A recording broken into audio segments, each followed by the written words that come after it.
ভরা বিয়েবাড়ির মাঝখান থেকে আমার হাত ধরে টেনে নিয়ে যাচ্ছে মিস্টার আদ্রিয়ান আহমেদ আদিত্য। পুরো বিয়েবাড়ির মানুষ স্থির হয়ে তাকিয়ে আছে আমাদের দিকে। কেউ কিছু বলতে পারছে না। আমার আব্বু আম্মু আর ছোট ভাইও কিছু বলছে না, শুধু দেখেই যাচ্ছে। আমার উর্বি সেও কিছু বলতে পারছে না। সামান্য কিছু ফটোর পাওয়ার চেয়ে তো তার জানা ছিল না আমার। আজকের এই পরিস্থিতির জন্য শুধু আমিই দায়ী। আমার জন্যই এরকম পরিস্থিতির সৃষ্টি হয়েছে। সেদিন যদি ছবিগুলো না তুলতাম তাহলে হয়তো আজকের এই দিনটা দেখতে হতো না। আদ্রিয়ান আহমেদ আদিত্য। এমন নয় যে আমি এই মানুষটাকে চিনি না। এমন একটা সময় ছিল যে আমি এই মানুষটাকে পাগলের মতো ভালোবাসতাম। তার অবহেলা, অপমান, অনেক কিছু সহ্য করেও তাকে পাগলের মতোই ভালোবাসতাম আমি। কিন্তু সেদিনের পর তার দেওয়া আঘাত, অভিমান এবং অপমান, আমি মরে গেলেও নাকি তার কিছুই যায় আসে না। দিনের পর থেকে আমি আর তার দিকে ফিরেও তাকাইনি, তার সামনে যাইনি। পুরো 1 মাস আমি তার সামনে যাইনি, তার মুখটাও দেখিনি 1 মাস। সব সময় ঘরে ঢুকেই ছিলাম আমি এই 1 মাস। কিন্তু হঠাৎ করে যে বিয়ের মাঝখানে এসে আমাকে বিয়ে করে নিবে ভাবতে পারিনি। কিছুক্ষণ আগের কথা। কাজী আমাকে কবুল বলতে বলল। এমন সময় আদিত্য তার সাঙ্গপাঙ্গ নিয়ে এসে হাজির। তাকে দেখে রীতিমতো আমার চোখ রসগোল্লা হয়ে গেল। আদিত্য সোজা আমার কাছে এসে বলল, জানেমান এইভাবে বিয়ে করে নিলে হবে? আদিত্যের কথা শুনে আমি জাস্ট হাঁ হয়েছিলাম। কি আসলে বলতে চাচ্ছে উনি? এমন সময় আমার আব্বু আদিত্যের সামনে এসে আদিত্যকে বলল, তোমার সাহস তো কম নয়, আমার মেয়ের বিয়েতে এসে এভাবে কথা বলছো? শ্বশুর মশাই, এক কথা কেন বলছেন বলুন তো? আমি আপনার মেয়েকে বিয়ে করব, আমায় রেখে অন্য ছেলের সাথে বিয়ে দিয়ে দিচ্ছেন? একদম বাজে কথা বলবি না। কুল শ্বশুর মশাই, আমরা একে অপরকে ভালোবাসি, একসাথে অনেকটা সময় কাটিয়েছি। আপনাকে আর কিছু বোঝাতে হবে না, সব তো বুঝতেই পারছেন নাকি? এমন সময় আমার উডবি সাহেব রাসেল এসে বলল, তোর সাহস তো কম না, তুই আমার উডবিকে নিয়ে বাজে কথা বলছিস? একদম টুইটুকারি করবি না, দেখ এগুলো। এই বলে আদিত্য কিছু ছবি ধারিয়ে দিল রাসেলের হাতে। ফটোগুলো রাসেল দেখতে লাগলো। আর ফটোগুলো এমন ছিল রাতে 2টা মানুষের অনেক কাছাকাছি ছবি তোলা। একটার ভিতরে তো আমি আদিত্যকে কিস করছি। আব্বু এগুলো দেখে ছবিগুলো আমার সামনে নিয়ে এসে বলল, এসব কি দেখছি আরশি? তোকে আমার মেয়ে বলতেও ঘৃণা হচ্ছে, শেষে কিনা এই গুন্ডাটার সাথে। এই বলে আব্বু আমাকে থাপ্পড় মারতে হাত উঠালো। এমন সময় আদিত্য হাত ধরে নিয়ে বলল, এই ভুল একদম করবেন না শ্বশুর মশাই। তোমার সাহস তো কম না, আমার বাবার হাত ধরেন? কোন অধিকারে? হ্যাঁ, কোনো অধিকার নেই আপনার। অধিকার লাগবে? ওয়েট। এই বলে আদিত্য আমাকে হাত ধরে টানতে টানতে বিয়ের আসরে নিয়ে গেল। তারপর কাজীকে বলল, কাজী সাহেব, বিয়ে পড়ানো শুরু করুন। আমি আদিত্যের কথা শুনে হাঁ হয়ে গেলাম। তারপর আমি রেগে আদিত্যকে বললাম, আমি আপনাকে বিয়ে করব না। সাথে সাথে আদিত্য হেসে আমার কানের কাছে মুখ নিয়ে এসে বলল, আমি জানতাম জানেমন তুমি এমনটাই বলবে, তাই বলছি বিয়েটা করে নাও, না হলে। না হলে কি করবেন কি আপনি? তুমি তো জানো তোমার পরিবারের সবাইকে লাশ বানিয়ে দিব। এটা করতে আমার হাত একবারও কাঁপবে না। প্লিজ আমার পরিবারের কোনো ক্ষতি করবেন না। তাহলে যেটা বলছি সেটা করো। এমনটা কেন করছেন? বিনিময়ে আদিত্য কিছুই বলল না। তারপর কবুল বলার মাধ্যমে আমাদের বিয়েটা হয়ে গেল। আদিত্যর প্রতি রাগ ও ঘৃণা দুটোই বেড়ে গেল আমার। বিয়ে বাড়িতে কেউ কিছু বলছে না, সবাই শুধু দেখেই চলেছে। আদিত্যের পাওয়ারকে সবাই ভয় পায়। তারপর আদিত্য আমাকে বলল, তাহলে যাও যাও বউ। আদিত্যের মুখে বউ কথাটা শুনে হাঁ হয়ে দেখছিলাম আমি। এমন সময় আব্বু বুকে হাত দিয়ে বসে পড়ল। আমি আব্বুর কাছে দৌড়ে গিয়ে বললাম, বাবা। বাবা অসুস্থ শরীর নিয়ে আমাকে চেঁচিয়ে বলে উঠল, একদম ওই মুখে আমাকে বাবা বলবে না। বাবা। আরশি, তুমি ওকে চলে যেতে বলো, ওর মুখ দেখতে চাই না আমি। আর সে আমার আম্মুর নাম। এদিকে বাবা আরো অসুস্থ হয়ে পড়েছিল। তখন রাসেল এসে আব্বুকে দেখতে লাগলো, কারণ রাসেল হলো একজন ডাক্তার। এমন সময় আদিত্য আমার হাত ধরে টানতে টানতে নিয়ে এলো বিয়ে বাড়ি থেকে। আদিত্যের কাজ দেখে ঘৃণা রাগ দুটোই হচ্ছিল আমার, কিন্তু কিছুই বলতে পারছিলাম না। বর্তমানে আদিত্য আমার হাত ধরে গাড়িতে বসিয়ে দিল। তারপর নিজে ড্রাইভিং সিটে বসে ড্রাইভ করতে লাগলো। আমার চোখ বেয়ে পড়ছে পানি। আর ভাবতে লাগলাম আজ থেকে 1 মাস আগের কথা। 1 মাস আগে ভার্সিটি শেষে হেঁটে বাড়ি ফিরছি আমি। এমন সময় দেখলাম আমার থেকে কিছুটা দূরে আদিত্য দাঁড়িয়ে আছে। তাকে দেখে মুখে এক চিলতে হাসি ফুটে উঠল আমার। আদিত্য হলো একজন বড় মাপের মাফিয়া, দেখতে অসম্ভব সুন্দর। তিনি মাফিয়া হলেও তার মনটা অনেক ভালো। উনি সেই সব মানুষের সাথে খারাপ আচরণ করে যারা গরিব মানুষের টাকায় আত্মসাৎ করে এবং গরিব মানুষকে শোষণ করে সব কিছু নিজের নামে করে, কিন্তু প্রকাশ করে না। আদিত্যের এই কাজ দেখে ভালো লাগা থেকে ভালোবাসায় চলে যাই আমি, কিন্তু আদিত্য আমাকে পাত্তা দেয় না। নানানভাবে ফুল, চিঠি আরও অনেক কিছু দিয়েই প্রপোজ করেছি, কিন্তু আদিত্য সেগুলো খুলেও দেখতো না, সাথে সাথেই ফেলে দিত। আদিত্যকে প্রথম দেখেই সেই লেভেলের ক্রাশ খাওয়া আমি। তারপর তার কাজ দেখে ফিদা। আদিত্য বলতে পাগল আমি, কিন্তু এই আদিত্য ঠিকমতো তাকায়নি একবার আমার দিকে। তারপরও বেহায়া মনটা তার দিকে এগিয়ে যায় বেশি। হুট করে আদিত্যের সামনে দৌড়ে গিয়ে বললাম আমি, জানেমান তুমি এখানে কি করছো? আমায় দেখে আদিত্য রেগে গিয়ে বলল, আবার তুমি? তোমার সমস্যা কি? কতবার বলেছি তোমায় এসব ফালতু নাম দিয়ে ডাকবে না আমায়? তোমার কি ভয় হয় না আমাকে দেখে? এমন কেন করেন বলুন তো? আমি আপনাকে ভালোবাসি। ভালোবাসা? নেক্সট টাইম যেন তোমাকে না দেখি খুন করে দেব। আমিও খুন করে দিব ভালো না বাসলে। বিনিময়ে আদিত্য কিছুই বলল না, গাড়ি করে চলে গেল। আমিও একটা দীর্ঘশ্বাস ফেলে বললাম, মিস্টার মাফিয়া, কবে যে আমায় ভালোবাসবে? ভালো তো আমাকে তোমার বাঁচতেই হবে। এই ভেবে বাসার উদ্দেশ্যে রওনা হলাম। রাত 8টা। ফোনে আদিত্যের ছবির দিকে তাকিয়ে আছি আর বলছি, মাফিয়া জানিমান, তুমি কবে আমার হবে? এই আরুষির প্রেমে তোমাকে পড়তেই হবে। আর বলবে, আরুষি আই লাভ ইউ। যেখানে আমার জন্য অর্ধেক ছেলে পাগল, আর তুমি আমাকে পাত্তাও দিচ্ছ না। হঠাৎ করে দাঁড়িয়ে বারান্দায় চলে গেলাম। গ্রিল ধরে আকাশটা দেখতে লাগলাম। কি সুন্দর আকাশটা, তাকাতেই মনটা ফ্রেশ হয়ে যায়। আকাশ দেখছিলাম, এমন সময় ফোনটা বেজে উঠল। তাকিয়ে দেখি আমার বেস্ট ফ্রেন্ড মিষ্টি। আমি রিসিভ করে বললাম, বল। কালকে রেডি থাকিস, এক জায়গায় যাব। কোথায়? এই জায়গায় মেলা। আগে বলবি না? ঠিক আছে, যাব। তারপর আমি ফোনটা কেটে দিয়ে ঘুমিয়ে পড়লাম। পরের দিন কলেজ শেষ করে বাসায় এসে মিষ্টিকে তাদের বাসা থেকে নিয়ে মেলায় গেলাম। মাঝরাতে ব্যস্তহীন রাস্তায় দৌড়াচ্ছি আমি। আমার পিছনে দৌড়াচ্ছি কিছু বাজে ছেলে। হাত পা ঠান্ডা হয়ে আসছে আমার। এখন কে বাঁচাবে আমায়? কিছুক্ষণ আগে মেলা থেকে ঘুরে বাড়ি ফিরছিলাম। মিষ্টি তাদের বাড়ির রাস্তায় আসায় সে চলে গেল, আর আমি আনমনে হেঁটে যাচ্ছিলাম। এমন সময় কিছু বাজে ছেলেকে পিছনে আসতে দেখে ভয়ে ঘাবড়ে যাই আমি। ধীরে ধীরে স্পিড বাড়িয়ে পরক্ষণেই দৌড়াতে শুরু করলাম, আর ছেলেগুলো দৌড়াচ্ছে আমার পেছনে। এতটা রাত হয়ে যাবে বুঝতে পারিনি আমি। ছেলেগুলো আমার পিছনেই এখনো দৌড়াচ্ছে। এদিকে আদিত্যর গাড়ির উপরে বসে লাগাতার বিড়ি খেয়ে যাচ্ছে। তার পাশে তার বন্ধুরাও আছে। মাঝে মাঝেই আদিত্য এমন করে মাঝরাতে ব্যস্তহীন রাস্তায় এসে বসে থাকে। কেন থাকে তার বন্ধুরাও জানে না, ভয়ে কখনো জিজ্ঞেসও করেনি। এদিকে আমি দৌড়াতে দৌড়াতে হাঁপিয়ে গেলাম। হাঁপাতে হাঁপাতে একটু দাঁড়িয়ে পড়লাম আমি। হঠাৎ সামনে আদিত্যকে দেখে নিমিষেই ভয় গায়েব হয়ে গেল আমার। এমন একটা মুহূর্তেই আদিত্যের সাথে দেখা হবে ভাবতে পারিনি আমি।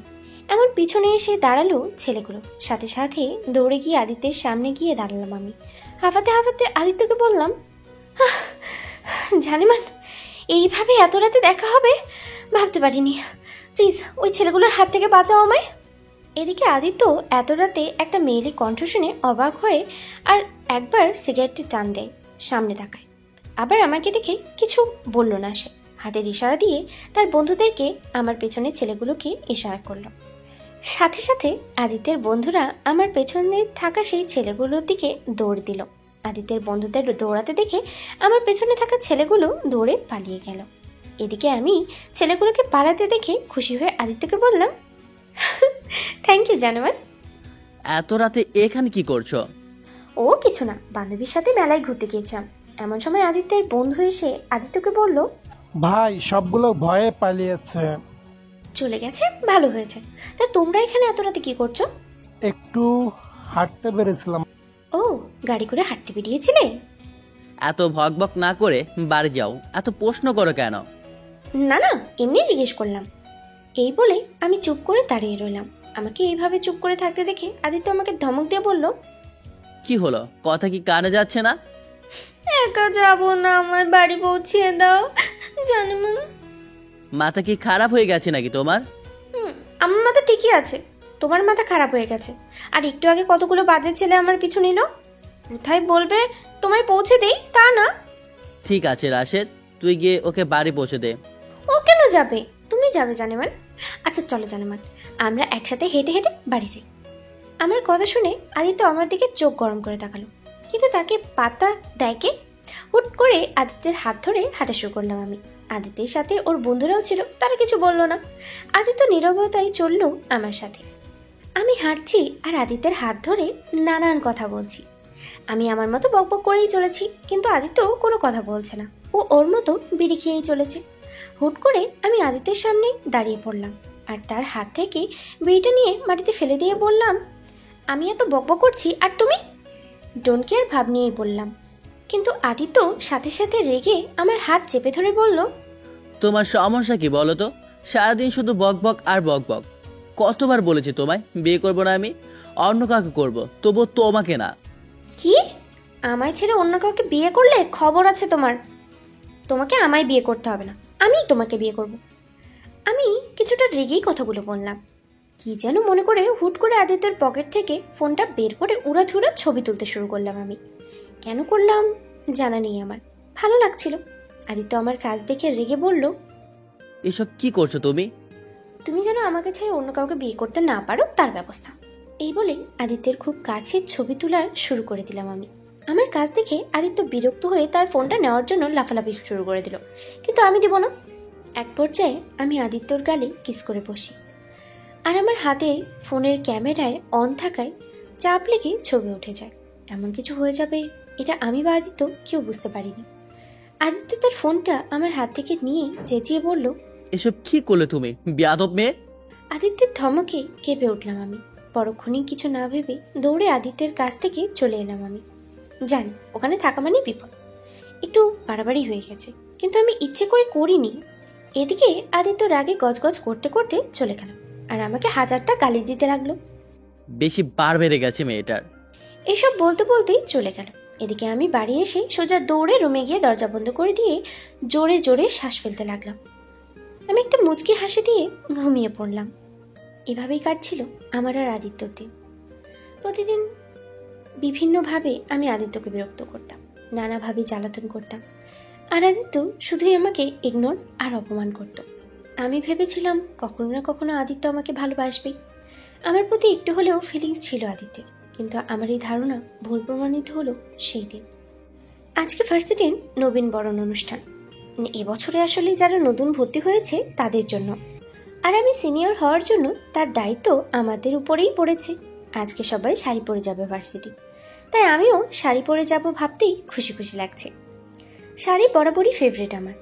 একটা কলাপাতা রঙের শাড়ি পরে নিলাম আমি, মুখে হালকা মেকআপ, চোখে কাজল দিয়ে তৈরি আমি। এমন সময় রুমে আসলো বৃষ্টি, সেই শাড়ি পরেছে। তারপর দুজনে খুশি হয়ে চলে গেলাম ভার্সিটি।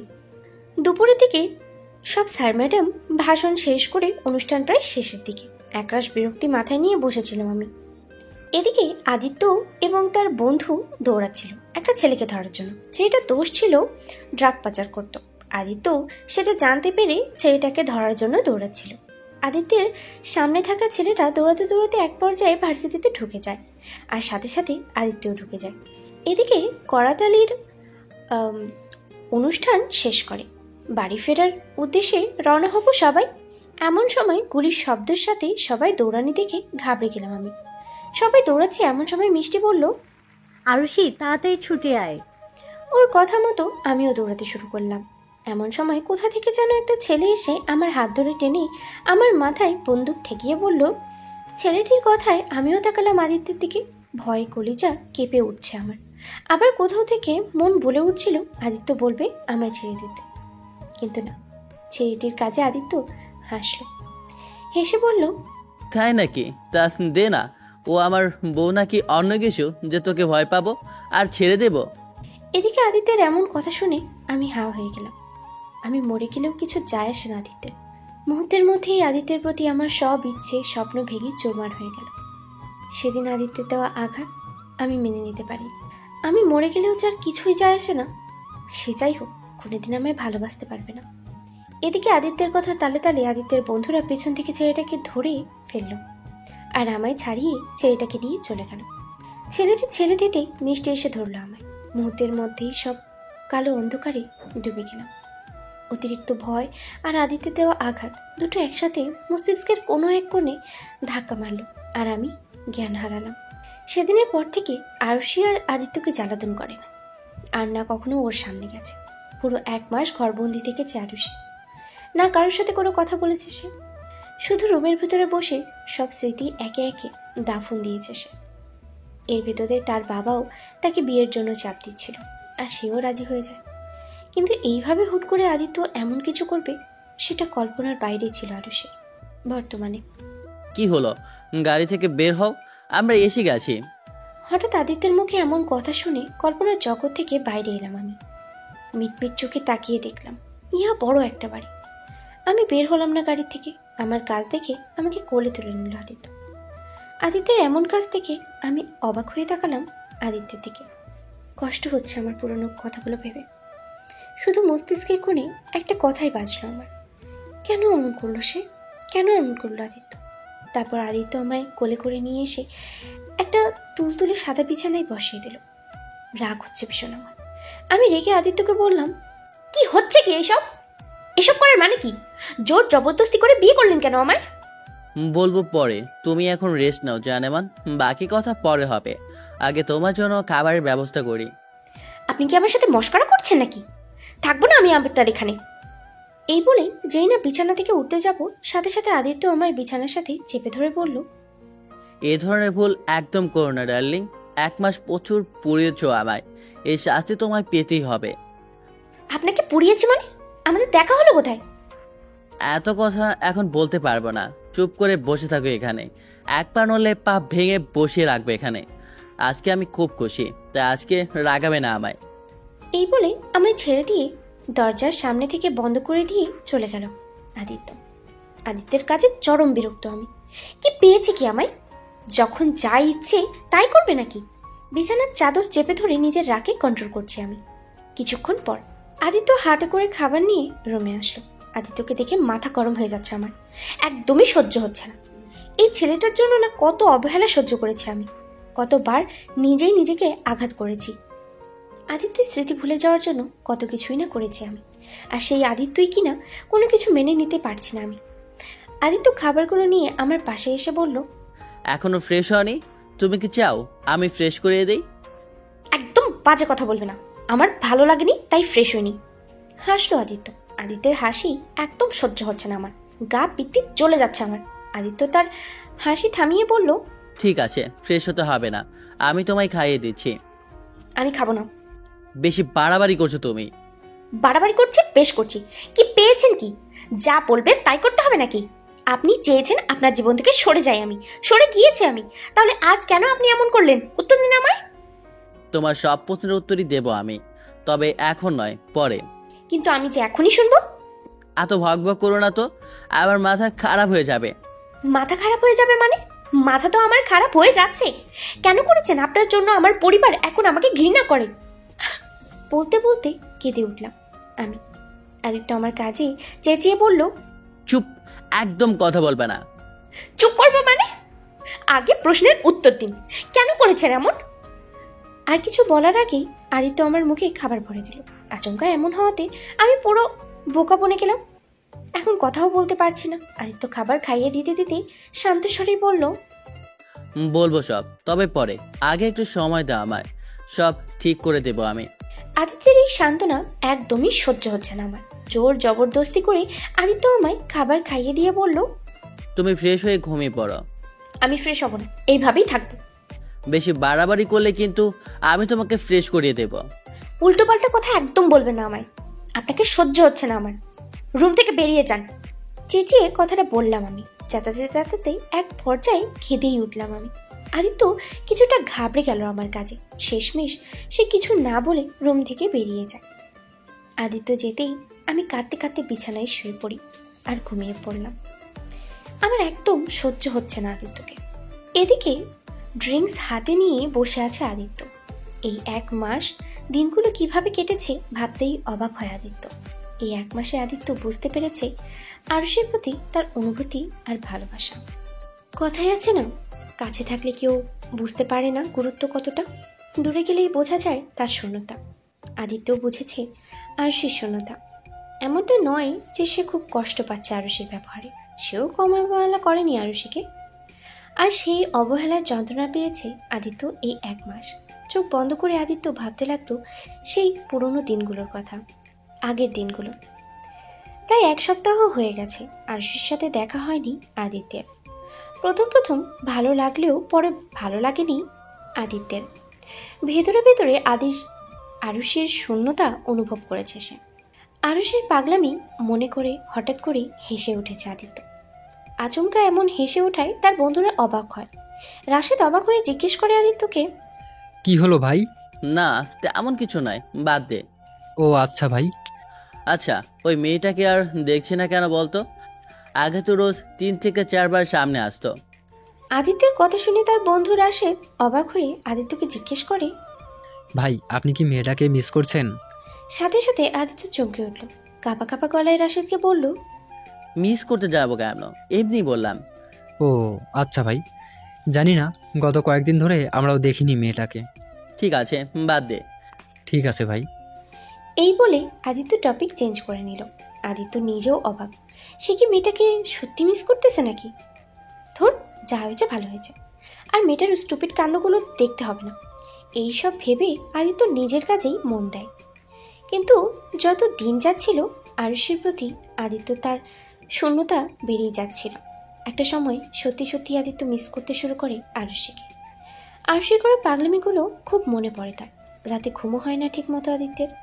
ধীরে ধীরে আদিত্য দিশেহারা হয়ে পড়ে আরুষির জন্য। এভাবেই কাটছিল দিন। ড্রিঙ্ক হাতে বসেছিল আদিত্য। এমন সময় তার বন্ধুরা এসে তার পাশে বসে। আদিত্য নেশাগ্রস্ত অবস্থায় রাশেদকে জিজ্ঞেস করে, মেয়েটার কোনো খবর পেলি? ভাই খবর তো পাইনি, শুধু শুনেছি মেয়েটাকে কয়েকদিন যাবৎ ভার্সিটি আসছে না। ভার্সিটির নামটা শুনেই আদিত্যের সেই দিনের ঘটনা মনে পড়ে গেল। এমন সময় রাশেদ বলে উঠল, ভাই যতদূর মনে পড়ে মেয়েটা লাস্ট সেই দিন ভার্সিটি গিয়েছিল। হয়তো সেই দিন ভয় পেয়েছিল, সেই দিন ওর মাথায় গুলি ধরেছিল আরাফ। যে করে হোক মেয়েটাকে খুঁজে বের কর। মেয়েটাকে আমার চাই, মানে চাই। ঠিক আছে ভাই, চেষ্টা করছি আমরা। এই বলে আদিত্যের লোকেরা চলে গেল। আর আদিত্য ড্রিঙ্ক করতে করতে মেঝেতেই ঘুমিয়ে পড়ে। এদিকে রাশেদ নিজেও বুঝতে পারছে না আদিত্যের কাণ্ড। এতদিন মেয়েটা আসতো বলে বিরক্ত হয়েছে, আজ আসছে না বলে বিরক্ত হচ্ছে। অদ্ভুত। পরের দিন রাশেদের ডাকে ঘুম ভাঙে আদিত্যের।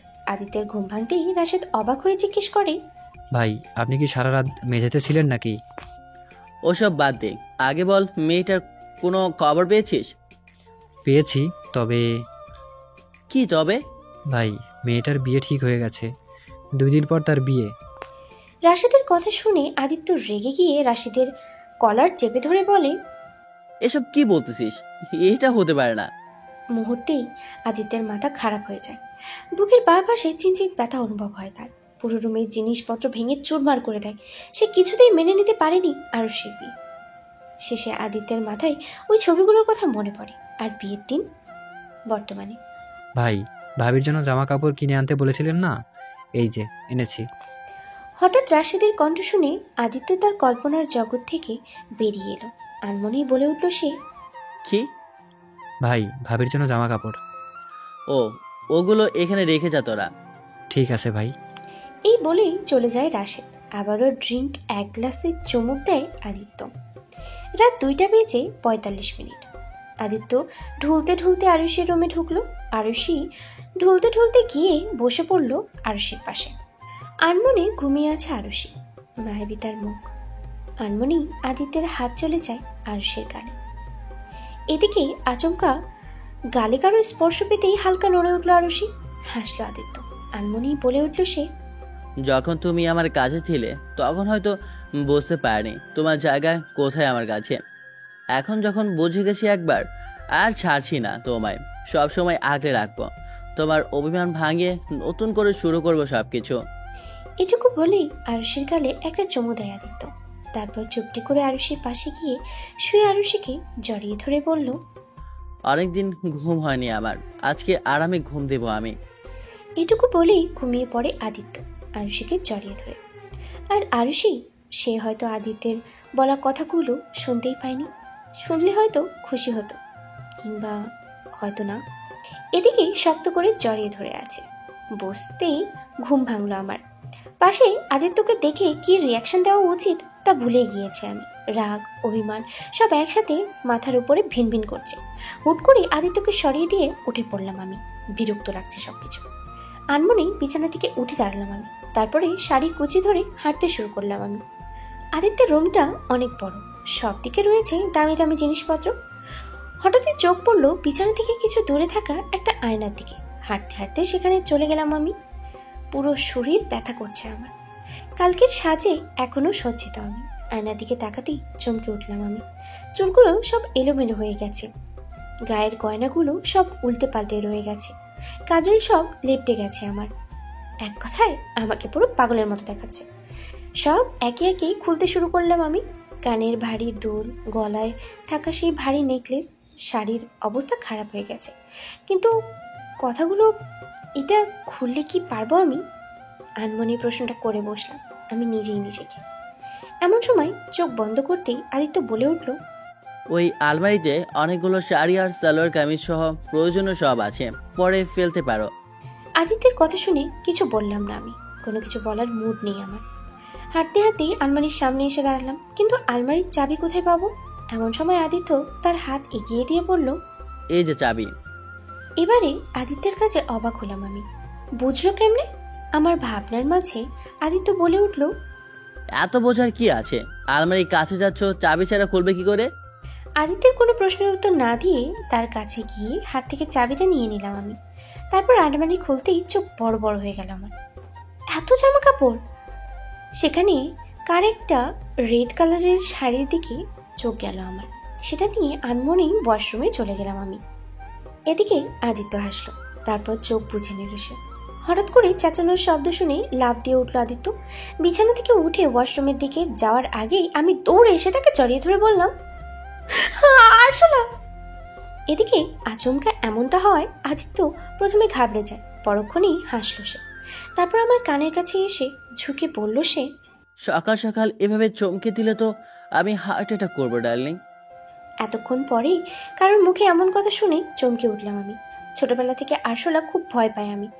কিছুক্ষণ আগেই শাওয়ার অন করতেই আচমকা এমন একটা আরশোলা দেখে ঘাবড়ে গিয়ে চেঁচিয়ে উঠলাম আমি। এই মুহূর্তে বিচ্ছিরি পরিস্থিতিতে দাঁড়িয়ে আছি আমি। লজ্জায় মাটির সাথে মিশে যেতে ইচ্ছে করছে আমার। আস্তে আস্তে চোখ খুললাম আমি। আদিত্যকে হাসতে দেখে ভীষণ রাগ হচ্ছে আমি, কিন্তু কিছু বলতে পারছি না। আচমকা আদিত্যকে ধাক্কা দিয়ে দৌড়ে ওয়াশরুমে চলে গেলাম আমি। ভয় করছে এখন। চোখ খুলতেই আবারও আরশোলাকে দেখেই চেঁচিয়ে উঠলাম আমি। আবার ওয়াশরুম থেকে বেরিয়ে আসলাম। ওয়াশরুমের দরজা বন্ধ করে ওয়াশরুমের দরজার সাথে হেলান দিয়ে দাঁড়িয়ে পড়লাম আমি। আজকের গোসল করা হবে না মনে হয় আমার। এদিকে আমার কাণ্ড দেখে আদিত্য হাসতে হাসতে শেষ। কি করব কিছুই বুঝতে পারছিলাম না। চেঁচিয়ে আদিত্যকে বললাম, এতে হাসার কি আছে? আসবো না? আদিত্যর মতো একজন সাহসী ছেলের বউ হয়ে তুমি কিনা সামান্য আরশোলাকে ভয় পাচ্ছ? আমি কিন্তু এখন কান্না করে দেব। ওভাবে কান্না করার মতো কিছুই বলেনি, তবে আরশোলাকে একটা ধন্যবাদ দেওয়া উচিত। ধন্যবাদ দেবেন মানে? ওটাকে তো পেটানো উচিত। হাসলো আদিত্য।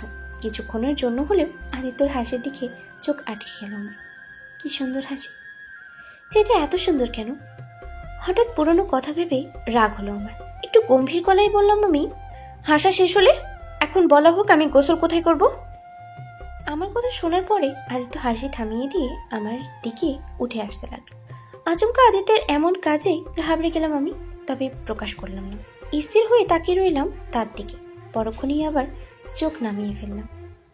এদিকে আদিত্য এগোতে এগোতে একদম আমার কাছে চলে এসেছে। শরীরের পশম দাঁড়িয়ে উঠল আমার। শ্বাস বেরিয়ে যাওয়ার উপক্রম। আদিত্য ওয়াশরুমের দরজার দিকে হাত লাগিয়ে দাঁড়ালো। তার এমন কাজে ঘাবড়ে গেছি আমি। ভয়ে হাত পা ঠান্ডা হয়ে আসছে আমার। আচমকা আদিত্য ঝুঁকে পড়লো আমার দিকে। সাথে সাথে চোখ বন্ধ করে নিলাম আমি।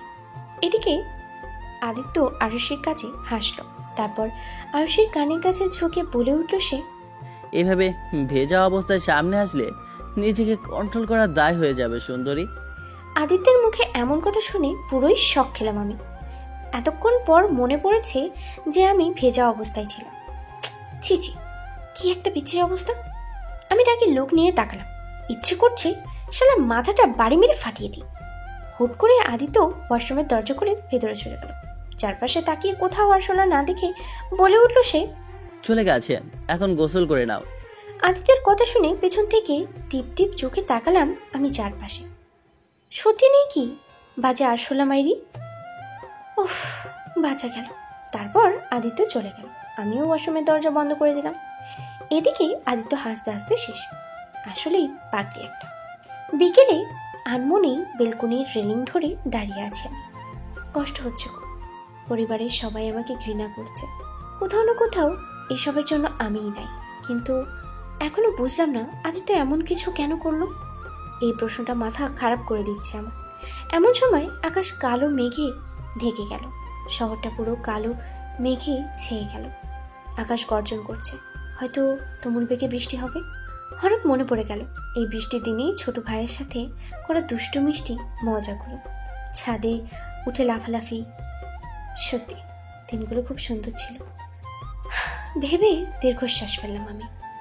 কিছুক্ষণের মধ্যেই মেঘের কোল থেকে বৃষ্টি পড়তে শুরু করলো। গাছের পাতা সহ আশেপাশের জায়গা থেকে টপটপ করে বৃষ্টির শব্দ এসে কানে বাজতে লাগলো। আনমনি বেলকুনির রেলিংয়ের বাইরে হাত চলে গেল আমার। বৃষ্টি বরাবরই পছন্দ আমার, আজকে ভালো লাগছে। বেলকুনিতে বৃষ্টির পানি ছিটকে আসছে ভিতরে। বৃষ্টিতে ভিজে যাচ্ছি আমি। হুট করে ঠোঁটের কোণে এক চিলতে হাসি ফুটে উঠল আমার। আনমনি দাঁড়িয়ে আছে আমি, আর বৃষ্টি এসে ভিজিয়ে দিচ্ছে আমার পুরো শরীর। চোখ বন্ধ করে বৃষ্টির পানিতে গা ঘামাচ্ছি। এদিকে আদিত্য রুমে এসে দেখলো পুরো রুম অন্ধকার ঢেকে গেছে, তবে বাইরে বিন্দু আলোতে সবটা দেখা যাচ্ছে। আশেপাশে তাকিয়ে কোথাও আদিত্য আরুষিকে দেখল না। হঠাৎ তার চোখ গেল বেলকুনির দিকে। মৃদু আলোতেই আদিত্য হেঁটে চলল আরুষির কাছে। পুরনো কথাগুলো সব ভেসে আসছে সামনে। পরিবারের কথা ভেবে খুব কষ্ট হচ্ছে। আবার আদিত্যের অবহেলাগুলো সব একে একে বেরিয়ে যাচ্ছে। চোখ বেয়ে পড়ছে পানি। আনমনেই আমি বলে উঠলাম, কেন এমন হলো আমার সাথে? আমি তো কিছু ভুল করিনি।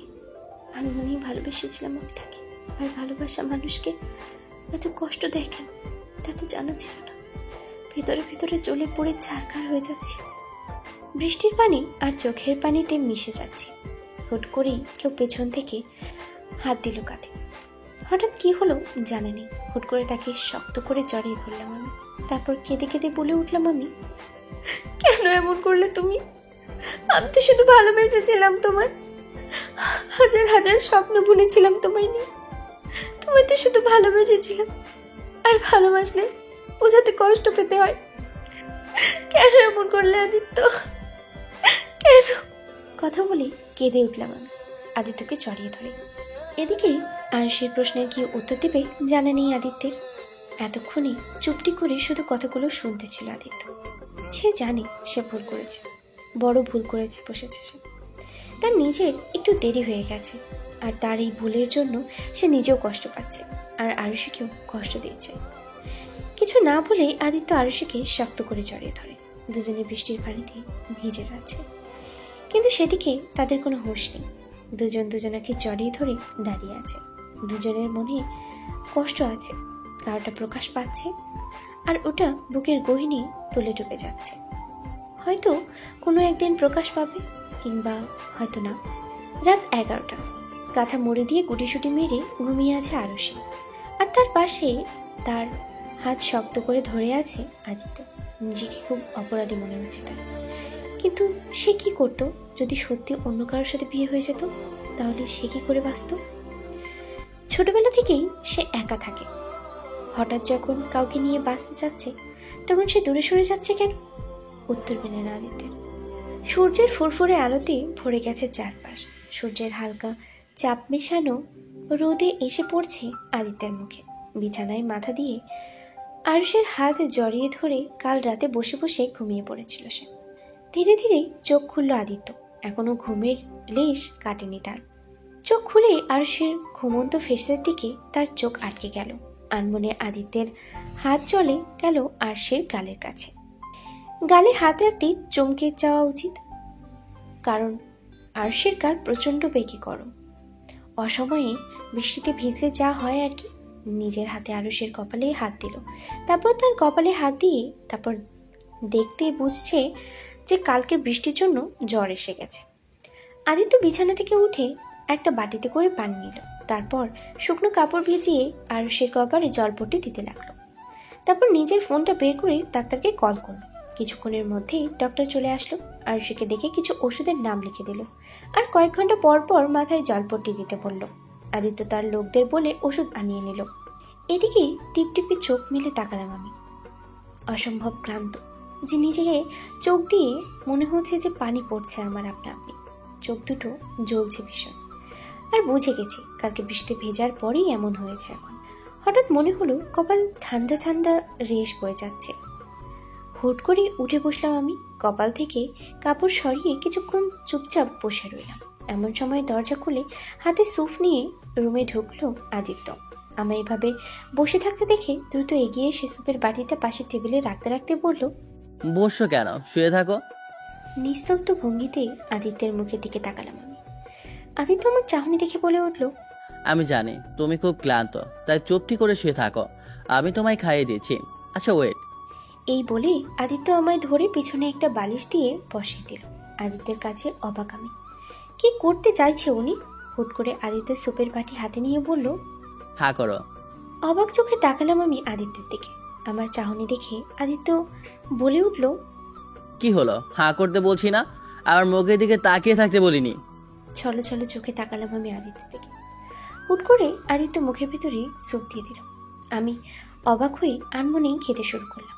কিছুক্ষণ যেতেই মুখ ঘুরিয়ে নিলাম আমি। আদিত্য আমার কাছ থেকে বলে উঠল, সবটাই খেতে হবে। আর খেতে পারছি না। সেটা বলে তো শুনছি না। এক প্রকার জোর করে আদিত্য পুরো স্যুপ খাইয়ে দিল আমায়। তারপর রুমাল দিয়ে মুখ মুছিয়ে দিল। ওষুধ খাইয়ে দিয়ে আমায় শুইয়ে দিয়ে চলে গেল আদিত্য। আমি অবাক হয়ে তাকিয়ে রইলাম তার দিকে। এত বদলে গেল কি করে? রাগ অভিমান দুটোই হচ্ছে এই মুহূর্তে। যদি বদলানোরই ছিল, আগে কেন বদলানো না? সারাদিন আদিত্যের সেবাই কেটে গেল। অদ্ভুত লাগলো সব কিছু। আদিত্য বদলে গেছে। তাহলে কি ও আমায় ভালোবাসে, নাকি অন্য কিছু মস্তিষ্কে? এই প্রশ্ন এসে নাড়া দিল। উত্তর তো শুধু আদিত্যই দিতে পারবে। রাত 2টা। ক্লান্ত শরীর নিয়ে বিছানা থেকে উঠে বসলাম আমি। আদিত্য পাশেই বসে ঘুমিয়ে আছে। অদ্ভুত এক মায়া আদিত্যের মুখে। সারাদিন ঘুমিয়ে থাকলে কি আর রাতে ঘুম আসে নাকি? তারপর জ্বর, কোনোদিন ভালো লাগছে না। হঠাৎ করে মায়ের কথা মনে পড়ে গেল আমার। আগে জ্বর আসলে মাকে সারা রাত জড়িয়ে ধরে ঘুমিয়ে থাকতাম। বড্ড মন খারাপ হয়ে যাচ্ছে এখন। আস্তে আস্তে বিছানা থেকে উঠে দাঁড়ালাম আমি। চারিদিকে অন্ধকারে ঢেকে গেছে। জানালা ভেদ করে রাতের মৃদু আলো এসে পড়ছে রুমে। ক্লান্ত মাথায় শরীর নিয়ে আস্তে আস্তে ছোট জানালার পাশে দাঁড়ালাম আমি। আকাশটা পুরো পরিষ্কার, কোথাও কোনো তার রেখা নেই। আনমনি আকাশের দিকে তাকিয়ে আছি আমি। এদিকে আদিত্যের আচমকাতেই ঘুম ভেঙে যায়। আপচা চোখে পাশে আরুষিকে না দেখে ঘাবড়ে আতকে উঠে লাফ মেরে বিছানা থেকে উঠে দাঁড়ালো সে। চারপাশে চোখ বুলিয়ে জানালার পাশে গিয়ে আরুষিকে দেখে স্বস্তির নিঃশ্বাস ফেলল সে, যেন তার আপন মনে প্রাণ ফিরে পেয়েছে। এই জন্যই বলা হয়েছে, কারণ মায়া জড়িও না। প্রিয় মানুষটা একটু চোখের আড়াল হলেই দম বন্ধ হওয়ার পরিণতি চলে আসে। বরাবরই আদিত্য ভালোবাসা কি সেটা জানা ছিল না তার, তাই হয়তো এখন একটু বেশি ভয় তার। হুট করে আদিত্য দৌড়ে গিয়ে পেছন থেকে জড়িয়ে ধরল আরুষিকে। এদিকে আচমকা কেউ জড়িয়ে ধরায় ঘাবড়ে গেলাম আমি। শরীর কাঁপছে আমার। এমন সময় জড়িয়ে ধরে আদিত্য আমাকে বলল, তুমি এখানে দাঁড়িয়ে আছো? জানো তোমাকে না দেখতে পেয়ে কতটা ঘাবড়ে গেছি আমি। আদিত্যের মুখের কথা শুনে কি উত্তর দিব আমি তা ভুলে গেছি। অনেক কিছু বলতে ইচ্ছে করছে, কিন্তু শরীর যেটা সায় দিচ্ছে না। কিছুক্ষণ দাঁড়িয়ে থাকলে হয়তো আমি মাথা ঘুরে পড়ে যাব। তাই আমি আনমনি আদিত্যকে বললাম, আমায় পিছনে নিয়ে চলো। আদিত্য আমার কথা শুনে কোলে তুলে নিল আমায়। তারপর বিছানায় নিয়ে এসে বসিয়ে দিয়ে বলল, না ঘুমিয়ে ওখানে কি করছিলে তুমি? ভালো লাগছে না আবার, আমি এখন ঘুমাবো। বিনিময়ে আদিত্য কিছুই বলল না। আরুষিকে সে চুপটি করে বিছানায় শুয়ে দিল। তারপরও কষ্ট হচ্ছে। আরুষির বলা কথাগুলো তার হৃদয় ক্ষতবিক্ষত করে দিচ্ছে। তারপরও কিছু বলতে পারছে না, কারণ এটা তার প্রাপ্য। কিছুক্ষণের মধ্যেই আরুষি ঘুমিয়ে পড়ল। আদিত্য আরুষের মাথায় হাত বুলাতে বুলাতে সেও ঘুমিয়ে পড়ল। মাঝখানে কেটে গেল অনেকগুলো দিন। এই কয়েকদিন আদিত্য অনেক যত্ন নিয়েছে আরুষি। সারা রাত আরুষির জন্য সব করে গেছে সে। এখন আরুষি পুরো সুস্থ, তাই আদিত্য ভাবছে তার মনের কথা বলে দেবে সব আরুষিকে। তারপরে আরুষি যা করে তার বিশ্বাস আরুষি তাকে ক্ষমা করে দিবে, সব আগের মতোই করে ফেলবে। একগুচ্ছ গোলাপ কিনে গাড়ি ড্রাইভ করছে সে। মনটা ফুরফুরে লাগছে তার। অনেক দিনের ইচ্ছে আজ পূরণ হবে। এদিকে আমি বিছানায় বসে আছি, হাতে ফোন। উদ্দেশ্য আমি আমার বাড়িতে একটা ফোন করব। এতদিন হয়ে গেছে বাড়ির কারোর সাথে কোনো কথা বলা হয় না দেখে আমি ফোনটা হাতে নিয়ে ভাবতেছি বাড়িতে একটা কল করব। প্রথম কলে কেউ ফোনটা ধরলো না। আবারও কল করলাম আমি। ওপাশ থেকে এসে আমার ছোট ভাইয়ের রোহান ফোন ধরে বলল,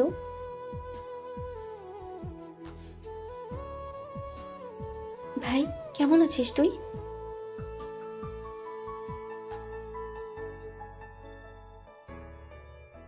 রোহানের কথা শুনে বুকটা ধক করে উঠল। আমি শান্ত হয়ে বললাম, ভাই এভাবে কথা কেন বলছিস? আম্মুকে ফোন দে।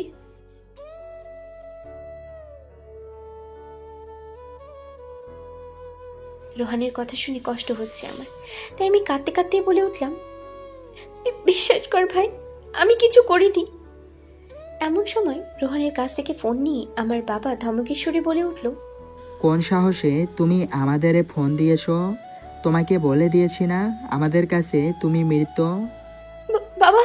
আর কিছু বলার আগেই ফোন কেটে দিল ওপাশ থেকে। আর আমি বারবার বললেও কেউ ফোন তুলল না। তারপর কাঁদতে কাঁদতে আমি নিজেই নিজেকে বলে উঠলাম, কি করে বোঝাই তোমাদেরকে, আমি কিছু করিনি, আমি কিছু করিনি। চেঁচিয়ে চেঁচিয়ে কাঁদতে লাগলাম আমি। বিছানায় চাদর উলট পালট করে ফেলেছি আমি। যন্ত্রণায় বুকটা ফেটে যাচ্ছে আমার। ছোট ভাইটাও আজ আমার সাথে খারাপ ব্যবহার করেছে, যেটা মোটেও মেনে নিতে পারছি না আমি। এদিকে কিছুক্ষণ পর আদিত্য রুমে ঢুকে রুমের অবস্থা থেকে চমকে উঠল সে। আর সে সামনে গিয়ে বলল, এসব কি করছো তুমি? কি হয়েছে? আদিত্যের কথা শুনে রেগে যাই আমি। আদিত্যের কলার চেপে ধরে বলে উঠলাম আমি, এমন কেন করছেন আপনি?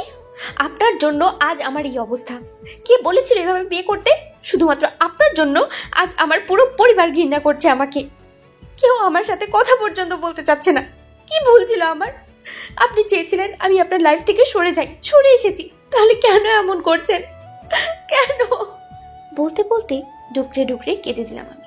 আদিত্য হুট করেই বলে উঠল, ভালোবাসি আমি তোমায়। আদিত্যের কথা শুনে হাসলাম আমি। তারপর আমি আদিত্যকে উদ্দেশ্য করে বললাম, ভালোবাসা? হাসালেন তো মিস্টার আদ্রিয়ান আহমেদ আদিত্য। আপনার মুখে ভালোবাসার কথা মানায় না। যে আমার মৃত্যুর কথা শুনে ভয় পায় না, সে যাই হোক আমায় ভালোবাসতে পারে না। কেন বুঝতে পারছো না? আমি সত্যি কথাই বলছি। আপনাকে আমার কিচ্ছু বোঝাতে হবে না। বেরিয়ে যান রুম থেকে। আমার আপনাকে সহ্য হচ্ছে না। বেরিয়ে যান বলছি। আমার কথাটা তো শোনো। আমি আপনার কোনো কথা শুনতে চাই না। বেরিয়ে যান রুম থেকে। আদিত্য আর কিছু বলতে পারলো না। রুম থেকে বেরিয়ে যায় সে। আর সে চেঁচিয়ে কেঁদে উঠল। সে ভুল করেছে আদিত্যের মতো একটা মানুষকে ভালোবেসে। এদিকে আরুষের বলা কথাগুলো ছুরির মতো আঘাত করছে আদিত্যের বুকে। না, সে কিছু বলতে পারছে না, কিছু করতেও পারছে না। আদিত্যের একটা রুমে ঢুকে সজোরে গোলাপ ফুলগুলো ছিঁড়ে ফেলে দিল। ড্রিঙ্কসের বোতল নিয়ে বসে পড়ল নিচে। তারপর একটা ছবির দিকে তাকিয়ে বলে উঠল সে, কেন সবসময় আমার সাথেই এমন হয় মা? যখনই ভাবি নিজেকে গুছিয়ে নেব, তখনই কেন সবকিছু এলোমেলো হয়ে যায়? কেন? কথাগুলো বলতে বলতে ড্রিঙ্কস করছে আদিত্য। তার খুব কষ্ট হচ্ছে। বুকের ভেতরটা ছারখার হয়ে যাচ্ছে। অন্ধকার রুমে লাগাতার ড্রিঙ্কস করে যাচ্ছে আদিত্য। চোখ পুরো লাল বর্ণ ধারণ করেছে তার। নেশা হয়ে গেছে প্রচুর। তারপর আদিত্য ড্রিঙ্কস করা থামাচ্ছে না, কারণ তার কষ্ট একেবারেই কমছে না। একের পর এক মদের বোতল খালি করছে সে। এক পর্যায়ে নিজেই শুয়ে পড়েছে নিচে আদিত্য। এদিকে অগোছালো বিছানার অবস্থাতেই শুয়ে আছি আমি। কোনোভাবে ঘুম আসছে না আমার, কষ্ট হচ্ছে খুব। একদিকে আদিত্য, অন্যদিকে তার আমার পরিবার। দুই দিকে দুইটাই কষ্ট দিচ্ছে আমাকে। আদিত্য তো বলেছে আমায় ভালোবাসে, তাহলে আমি কেন এখন মেনে নিতে পারছি না তাকে? ভালো লাগছে না কিছু। পুরো পরিবার কষ্ট পাচ্ছে শুধুমাত্র আদিত্যের কারণে। এটাই হয়তো ওকে মেনে নেওয়ার প্রধান কারণ আমার। হুট করে বিছানা থেকে উঠে দাঁড়ালাম আমি।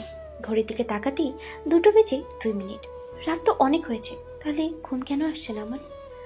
হঠাৎ কি মনে করে বিছানা থেকে উঠে দরজার কাছে চলে গেলাম। আমি আস্তে আস্তে দরজা খুলে ফেললাম। অবাক হলাম, দরজা খোলা ছিল নাকি। হুট করে রুমের বাইরে বেরিয়ে আসলাম আমি। পুরো বাড়ি অন্ধকারে ডুবে আছে, কিন্তু হালকা মৃদু আলোতে সবই দেখা যাচ্ছে। চারপাশ ঘুরে ঘুরে তাকালাম, কিন্তু একটা খটকা লাগছে, বাড়িতে কেউ নেই নাকি। হুট করে আদিত্যের কথায় মাথায় আসলো আমার। ধীরে ধীরে সিঁড়ি বেয়ে নিচে নামলাম আমি। আচমকা একটা রুমে কিছু পড়ার শব্দ পেতেই পুরো কেঁপে উঠলাম আমি। মনে হলো কাঁচ ভাঙলো। কাঁপা কাঁপা শরীর আর একরাশ ভয় নিয়ে একটি রুমের দিকে পা বাড়ালাম আমি। কেন জানি না কি হলো, না দেখতে পারলে শান্তি পাবো না আমি। হাতের মোবাইলটা লাইট অন করে সেদিকে পা বাড়ালাম আমি। এতক্ষণ মনেই ছিল না আমার হাতে ফোন আছে।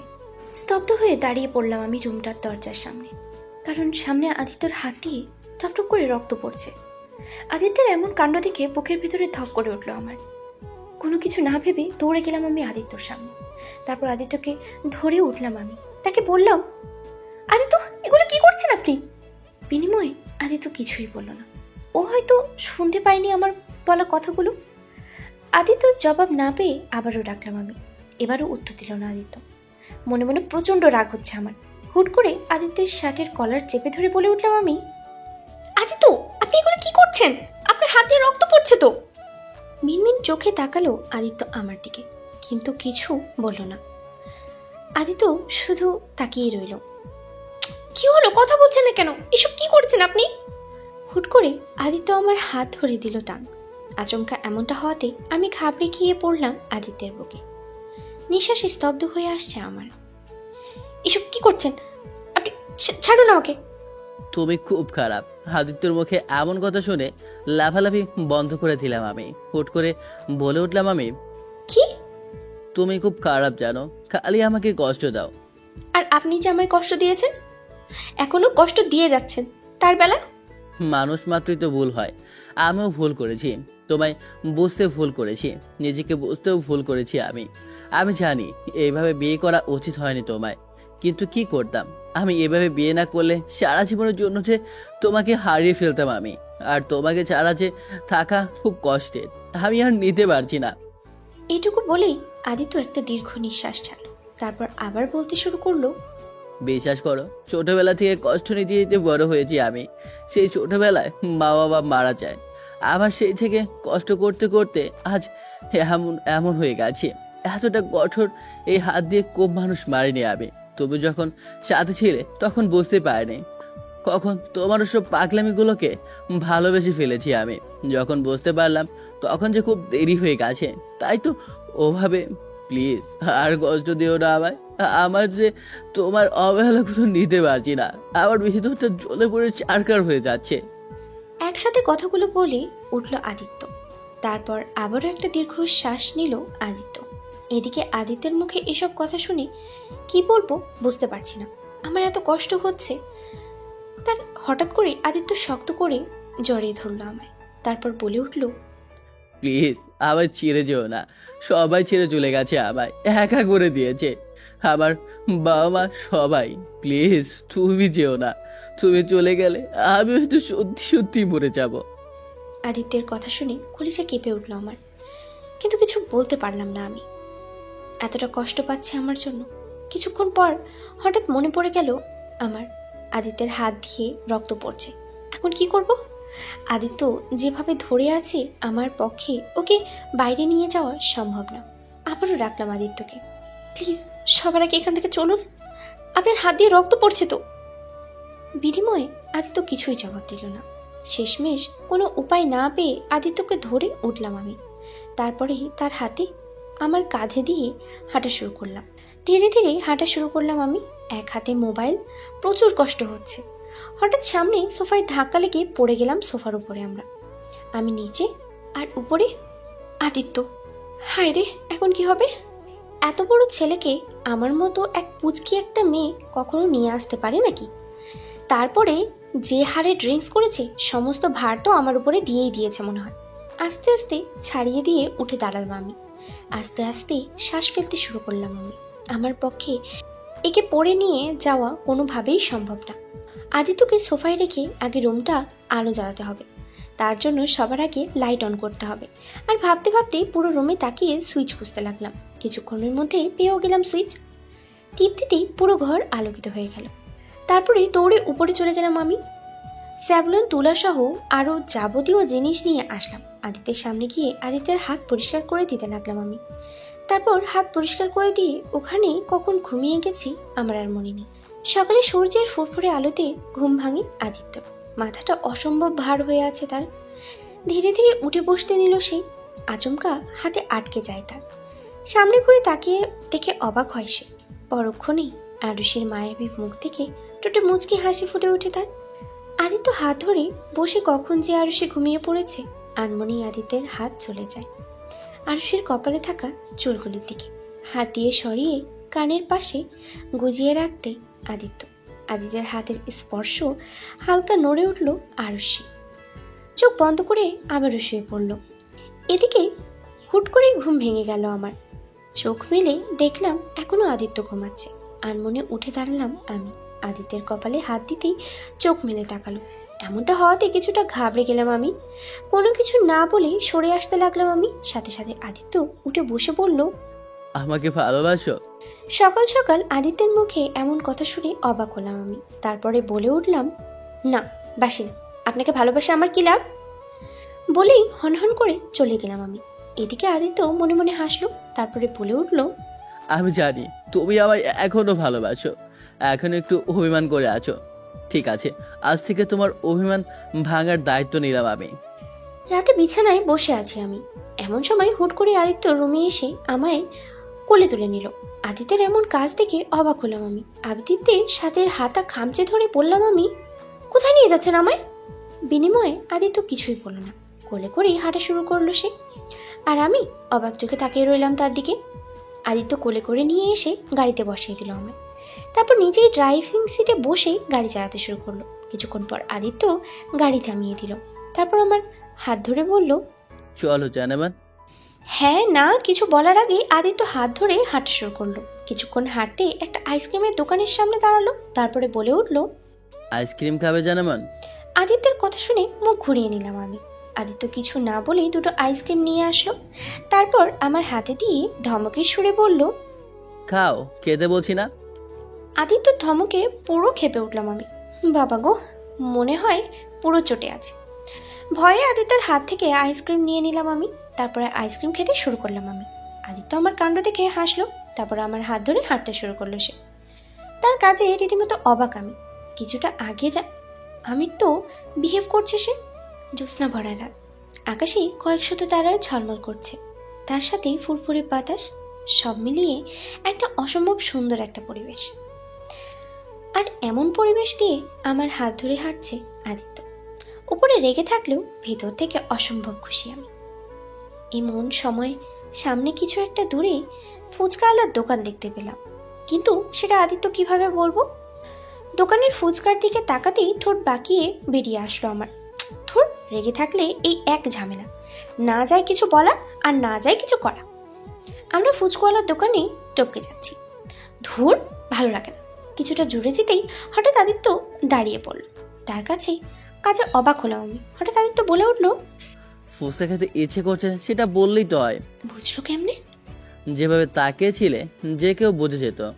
কি বললে তুমি? ওভাবে তাকানোর মতো কিছুই বলিনি, চলো তাড়াতাড়ি। এই বলে আবার উল্টো দিকে আমার হাত ধরে হাঁটা দিল আদিত্য। আমি আদিত্যর কাজে মনে মনে চরম খুশি হয়েছি।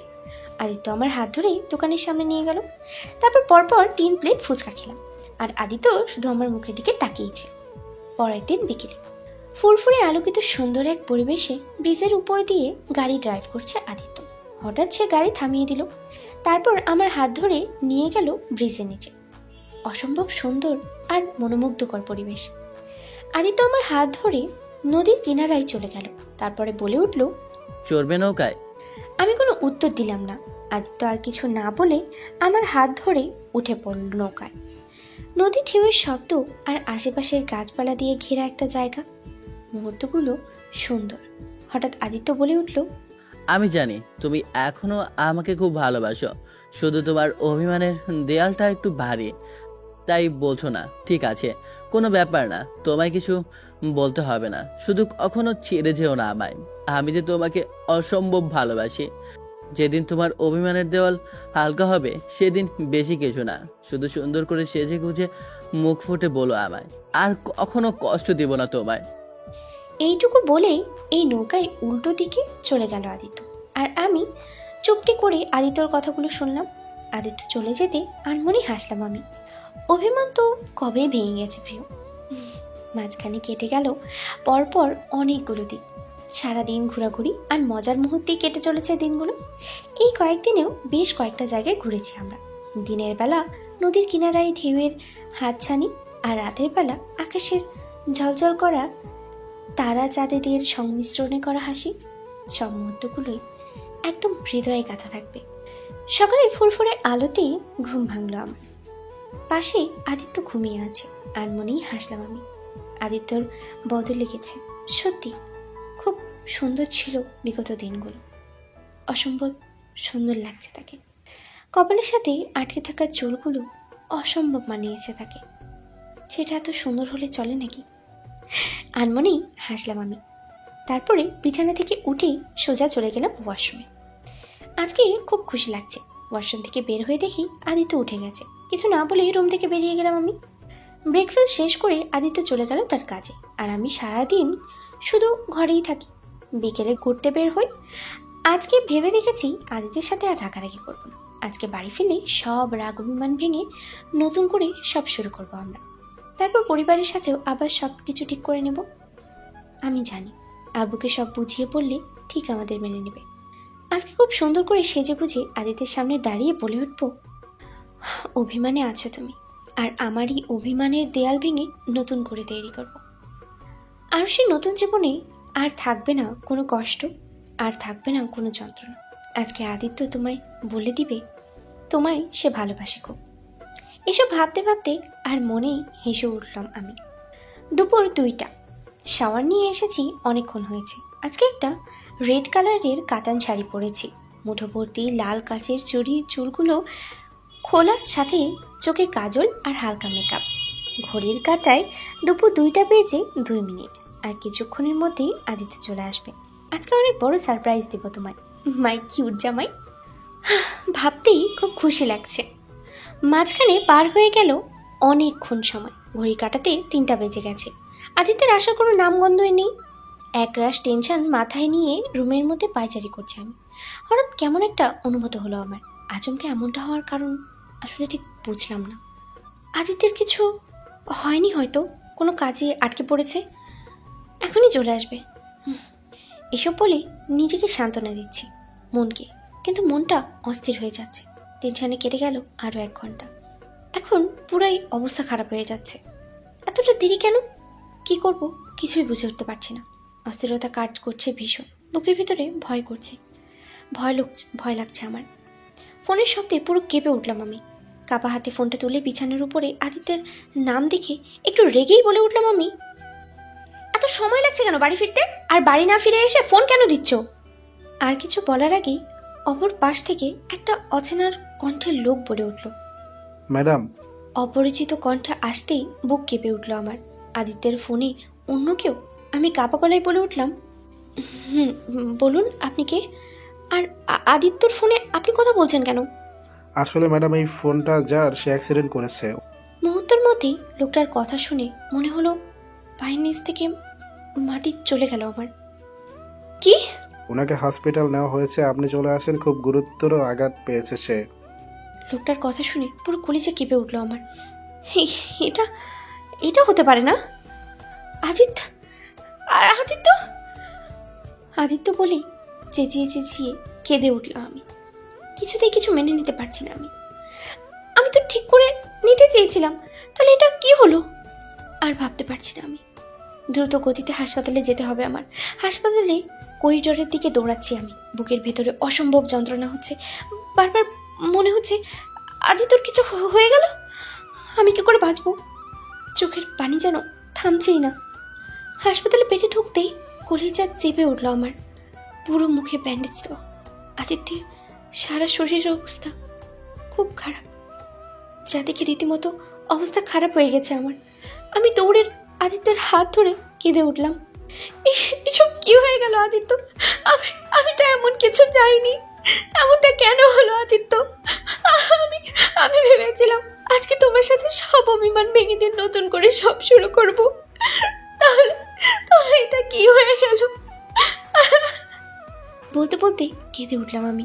এদিকে হাসপাতালের বেডে শুয়ে আদিত্য মাথায় আর পায়ের অবস্থায় অসম্ভব আঘাত পেয়েছে। কি করে কি হলো সে যেন কিছুই বুঝতে পারলাম না। এমনটা নয় যে সে রাস্তার মাঝ দিয়ে ড্রাইভ করছিল, হুট করে একটা ট্রাক এসে পিছন থেকে ধাক্কা দিল। ভাগ্য ভালো ছিল, খুব একটা ক্ষতি হয়নি তার, শুধু পায়ে বেশি আঘাত পেয়েছে আর মাথায়। এমন সময় হতভঙ্গ হয়ে দৌড়ে এসে আরও সে জড়িয়ে ধরল।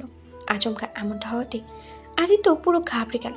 পরক্ষণে নিজেকে সামনে নিল সে, আর সে কেঁদে উঠে বলল, 2 মিনিটের জন্য আমার জানটা বেরিয়ে যাচ্ছিল, আর তুই এখানে আরামে শুয়ে আছিস? আরুষের কথা শুনে তো আদিত্য অবাক হয়ে বলল, কি? একটু আগে ভুল জায়গায় চলে গিয়েছিলাম, গিয়ে দেখলাম তোমার মাথায় হাত পা সব জায়গায় ব্যান্ডেজ দেওয়া, পুরো শরীর ব্যান্ডেজ করা। একটুর জন্য জানটাই বেরিয়ে যাচ্ছিল আমার। এই বলে আদিত্যের বুকে কিল ঘুষি মারতে থাকলো আরুষি। আদিত্য আরুষির কাছে অবাক হয়ে বলল, এমন করছো কেন? আমার কি দোষ? তুমি ভুল জায়গায় চলে গেছো, তাতে আমি কি করতে পারি? তুই কি করতে পারিস মানে? তোর জন্য? বলতে বলতে আরুষি কেঁদে ওঠে। আদিত্য আরুষির কাছে খুশি হয়ে আরুষিকে তার বুকের সাথে জড়িয়ে ধরে বলল, খুব ভয় পেয়ে গিয়েছিলে বুঝি? ভয় পাবো না, আমার নিঃশ্বাস বন্ধ হয়ে যাচ্ছিল। এত ভালোবাসো আমায়? না, আমি কাউকে ভালোবাসি না বলে আদিত্যকে ছাড়িয়ে নিলাম। এমন সময় রুমে ঢুকলো ডাক্তার। তাকে দেখে চোখ মুছে রুম থেকে বেরিয়ে আসলো আরুষি। ডাক্তার হালকা হেসে বলল আদিত্যকে, বউ তোমার? কেন বলুন তো? তুমি খুব ভাগ্যবান, তোমায় খুব ভালোবাসে। আপনি কি করে বুঝলেন? কিছুক্ষণ আগেই তোমার মনে করে অন্য একটা পেশেন্টের কাছে চলে গেছিল, কান্না করেছিল আর বলছিল তোমায় খুব ভালোবাসি, তাই আর কি।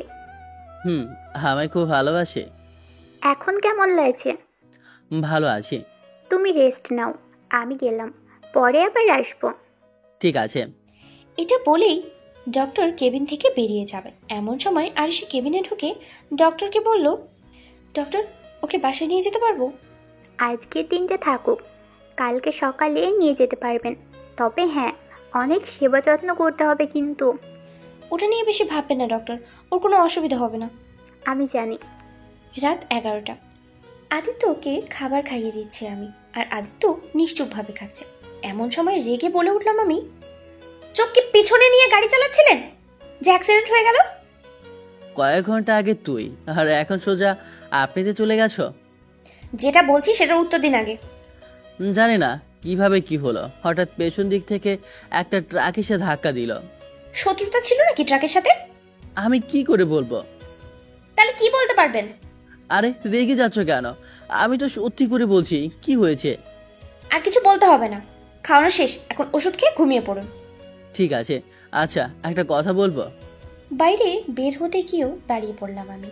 তারপর পেছনে ঘুরে আদিত্যকে বললাম, বলুন। শাড়িতে কিন্তু তোমাকে খুব সুন্দর লাগছে, তো হঠাৎ শাড়ি পরেছিলে কেন? এতক্ষণে মনে পড়লো আমি আদিত্যর জন্যই পড়েছিলাম।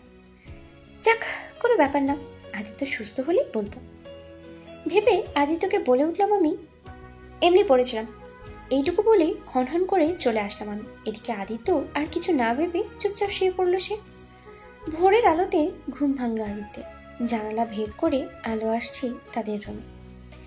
একটু পাশ করেই আরুষিকে শুয়ে থাকতে দেখে হাসলো আদিত্য। তারপর তার হাত দিয়ে আরুষের কপালের চুলগুলো সরিয়ে দিল। এক দৃষ্টিতে তাকিয়ে আছে আরুষের দিকে। মায়াবী ফেস, চোখে কাজল গেছে, চুলগুলো এলোমেলোভাবে উঠছে। এই মুহূর্তে আরও সেই অগোছালো থাকাতে অসম্ভব সুন্দর লাগছে। আসলে কাউকে ভালোবাসলে সে যেভাবেই থাকুক না কেন সবসময় ভালোই লাগে তাকে, যেমনটা আদিত্যের আরুষিকে ভালো লাগছে। আরুষি একটু নড়ে উঠল, কারণ সকালে রোদ এসে পড়েছেই আরুষির মুখে। আদিত্য তার বাম হাতটা একটু উপরে উঠানো যায়, ফলে আরুষির মুখে এসে পড়ল আদিত্যের হাতের ছায়া। হালকা ছায়া পড়তে আরুষি আরাম করে আবার ঘুমিয়ে পড়ল। ঘড়িতে সকাল 10:30। আদিত্যকে বাড়ি নিয়ে যাওয়া হবে এখন। আদিত্যের খবর শুনে তার বন্ধুরা বেশ কয়েকবার এসেছে তাকে দেখতে, এখন আবার আসবে আদিত্যকে নিয়ে যেতে। হাসপাতালের সব বিল মিটিয়ে আদিত্যকে নিয়ে বাসানো হলো গাড়িতে। তার সাথে বসে আরুষি আর গাড়ি ড্রাইভ করছে রাশেদ। আদিত্যের পেছনে আছে আরও 2 থেকে 3টা গাড়ি তাদের সাথে। সবাই আদিত্যের অ্যাক্সিডেন্ট নিয়ে চিন্তিত। সবাই ভাবছে হুট করে কি করে এমনটা হলো।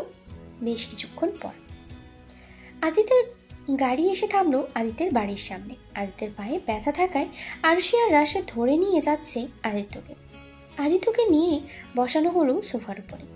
তারপর তার থেকে কিছুক্ষণ কথা বলে চলে গেল রাশেদ। রাত 8টা। আরুষি সারাদিন সোফায় থাকলেও এখন হয়তো রুমে নিয়ে শুয়ে দিতে হবে আদিত্যকে। কিন্তু কথা হলো একা কি করে নিয়ে যাবে আদিত্যকে, তাও সিঁড়ি বেয়ে উপরে। ধুর, এখন একসাথে রাশেদকে নিয়ে উপরে উঠিয়ে নিলে গেলেই তো ভালো হতো। এদিকে আদিত্য আবার ভাবনা দেখে বলল, এত ভাবার কি আছে, আমায় কোলে করে নিয়ে চলো। আমি হাবলার মতো চাহনি নিয়ে তাকিয়ে আছি। আমার চাহনি দেখে হাসলো আদিত্য, তারপর বলে উঠল, মজা করছিলাম। আপনি রাশেদ ভাইকে ফোন দিয়ে আসতে বলুন। ও এখন আসতে পারবে না। এমন সময় দরজার সামনেই দাঁড়িয়েছিল রাশেদ। আদিত্যের কথা শুনে দাঁড়িয়ে পড়ল সে। এদিকে আদিত্যের কথা শুনে অবাক হয়ে আমি বললাম, কেন? ওর গার্লফ্রেন্ডের সাথে বেজি আছে।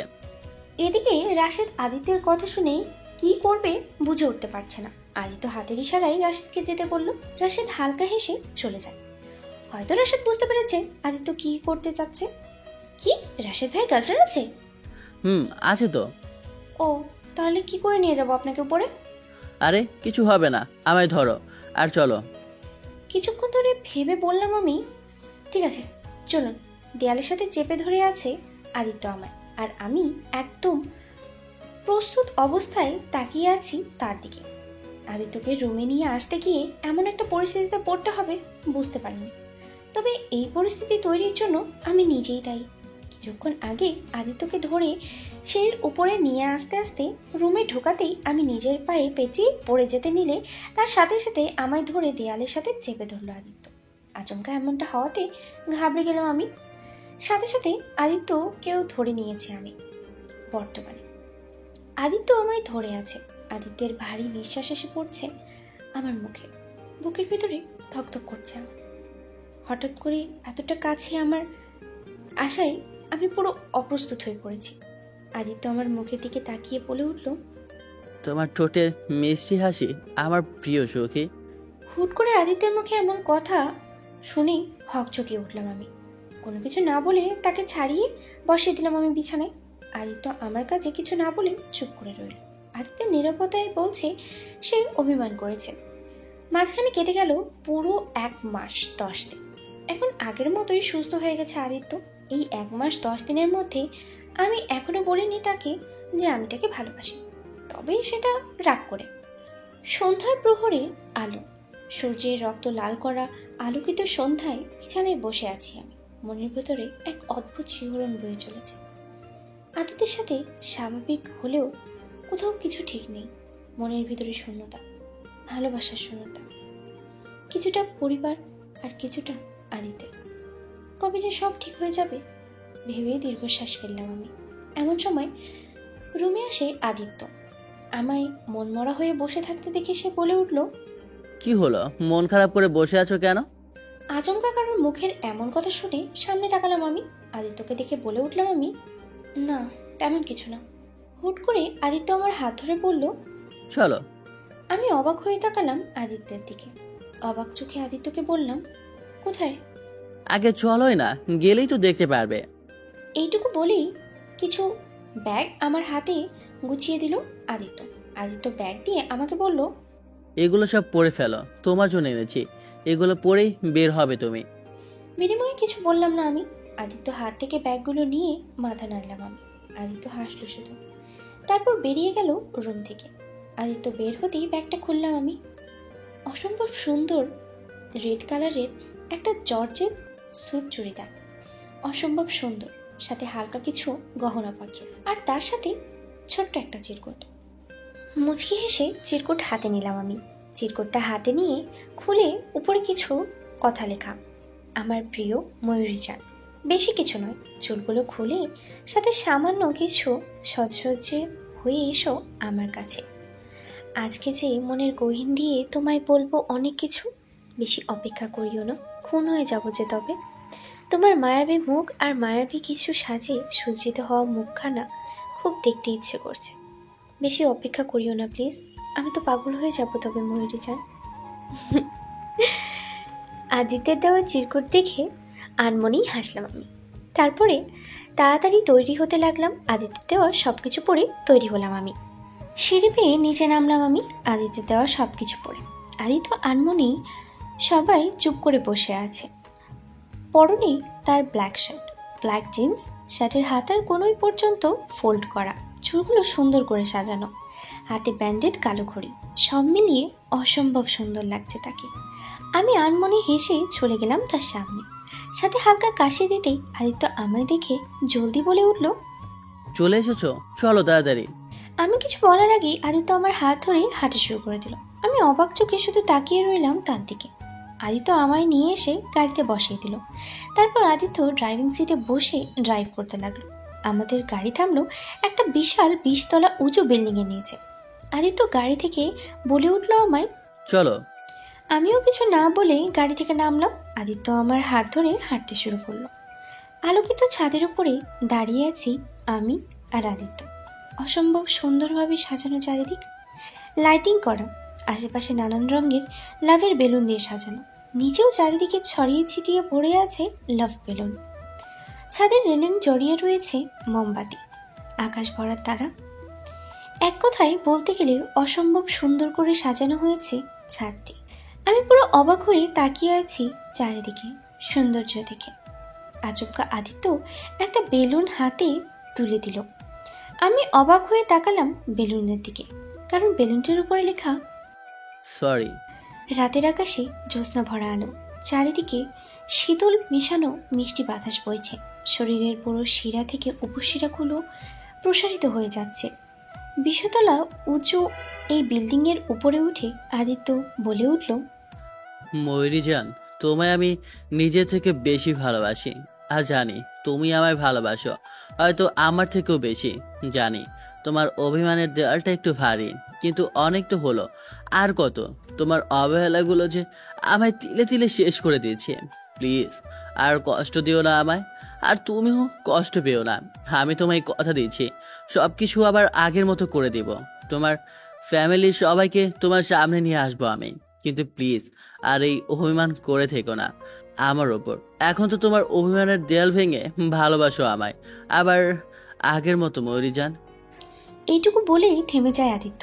তারপর আবার বলে উঠল সে, তোমার অভিমানের দেয়াল ভাঙবে কি আজকে, যেখানে সাক্ষী থাকবে ওই আকাশের চাঁদটা, ভরা আকাশ জুড়ে তারাগুলি, এই আলোকিত ক্যান্ডেলগুলো।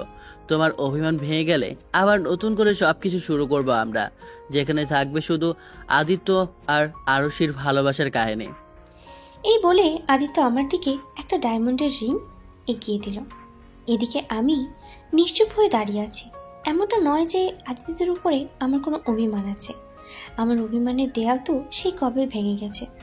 এসব ভেবে মুচকি হেসে হাত এগিয়ে দিলাম আদিত্যের দিকে। আদিত্য আমার কাজে চরম খুশি। সে মুচকি হেসে আংটি পরিয়ে দিল আমার হাতে। জড়িয়ে ধরলাম আমি আদিত্যকে। এতদিনের বাসনা পূর্ণ হলো আজ। আমি খুশি। আদিত্যকে বলে উঠলাম, আমার অভিমানের দেয়াল অনেক আগেই ভেঙে গেছে আমার কিউট জামাই। হয়তো এই দিনের অপেক্ষায় এতদিন বলতে পারিনি, আজ বলছি তোমায় প্রিয়। আমার অভিমানে আছো তুমি, আর তোমার আমি নিজের থেকেও বেশি ভালোবাসি। আগেও বেসেছি, এখনো বাসি, আর সারা জীবন বেসে যাব। আদিত্য আরুষির কথায় মনে মনে খুব খুশি হলো। তারপর দুজন দুজনকে শক্ত করে জড়িয়ে ধরলো। আর আজ থেকে পূর্ণতা পাবে আদিত্য আরুষির ভালোবাসা। আর তাদের এই পূর্ণতা পাওয়া ভালোবাসার সাক্ষী হিসেবে রইল এই 20 তলা উঁচু বিল্ডিং, আর আকাশে ভরা তারা, চাঁদ, আর আদিত্যের সাজানো ক্যান্ডেলগুলো। পরের দিন রান্নাঘরে দাঁড়িয়ে আছি আমি। উদ্দেশ্য হলো রুটি আর আলু ভাজি করা। আজকে যে খুব খুশি আমি। এখন শুধু আব্বু আম্মু মেনে নিলেই সব কিছু ঠিক হয়ে যাবে। তারপর সবাই মিলে একসাথে উফ, কি যে মজা করব এসব ভাবছি আর ময়দা মাখছি। এমন সময় পেছন থেকে মুখে ময়দা মেখে দিল কেউ। আচমকা এমনটা হওয়াতে আমি পুরো ঘাবড়ে গেলাম। পরক্ষণের পিছনে আদিত্যকে দেখে বলে উঠলাম আমি, এটা কি হলো? কিছুই হলো না, তোমায় একটু ভালোবাসলাম আর কি। ও, ময়দা মাখিয়ে দিয়ে ভালোবাসা? ঠিক আছে, তাহলে আমিও একটু দিই।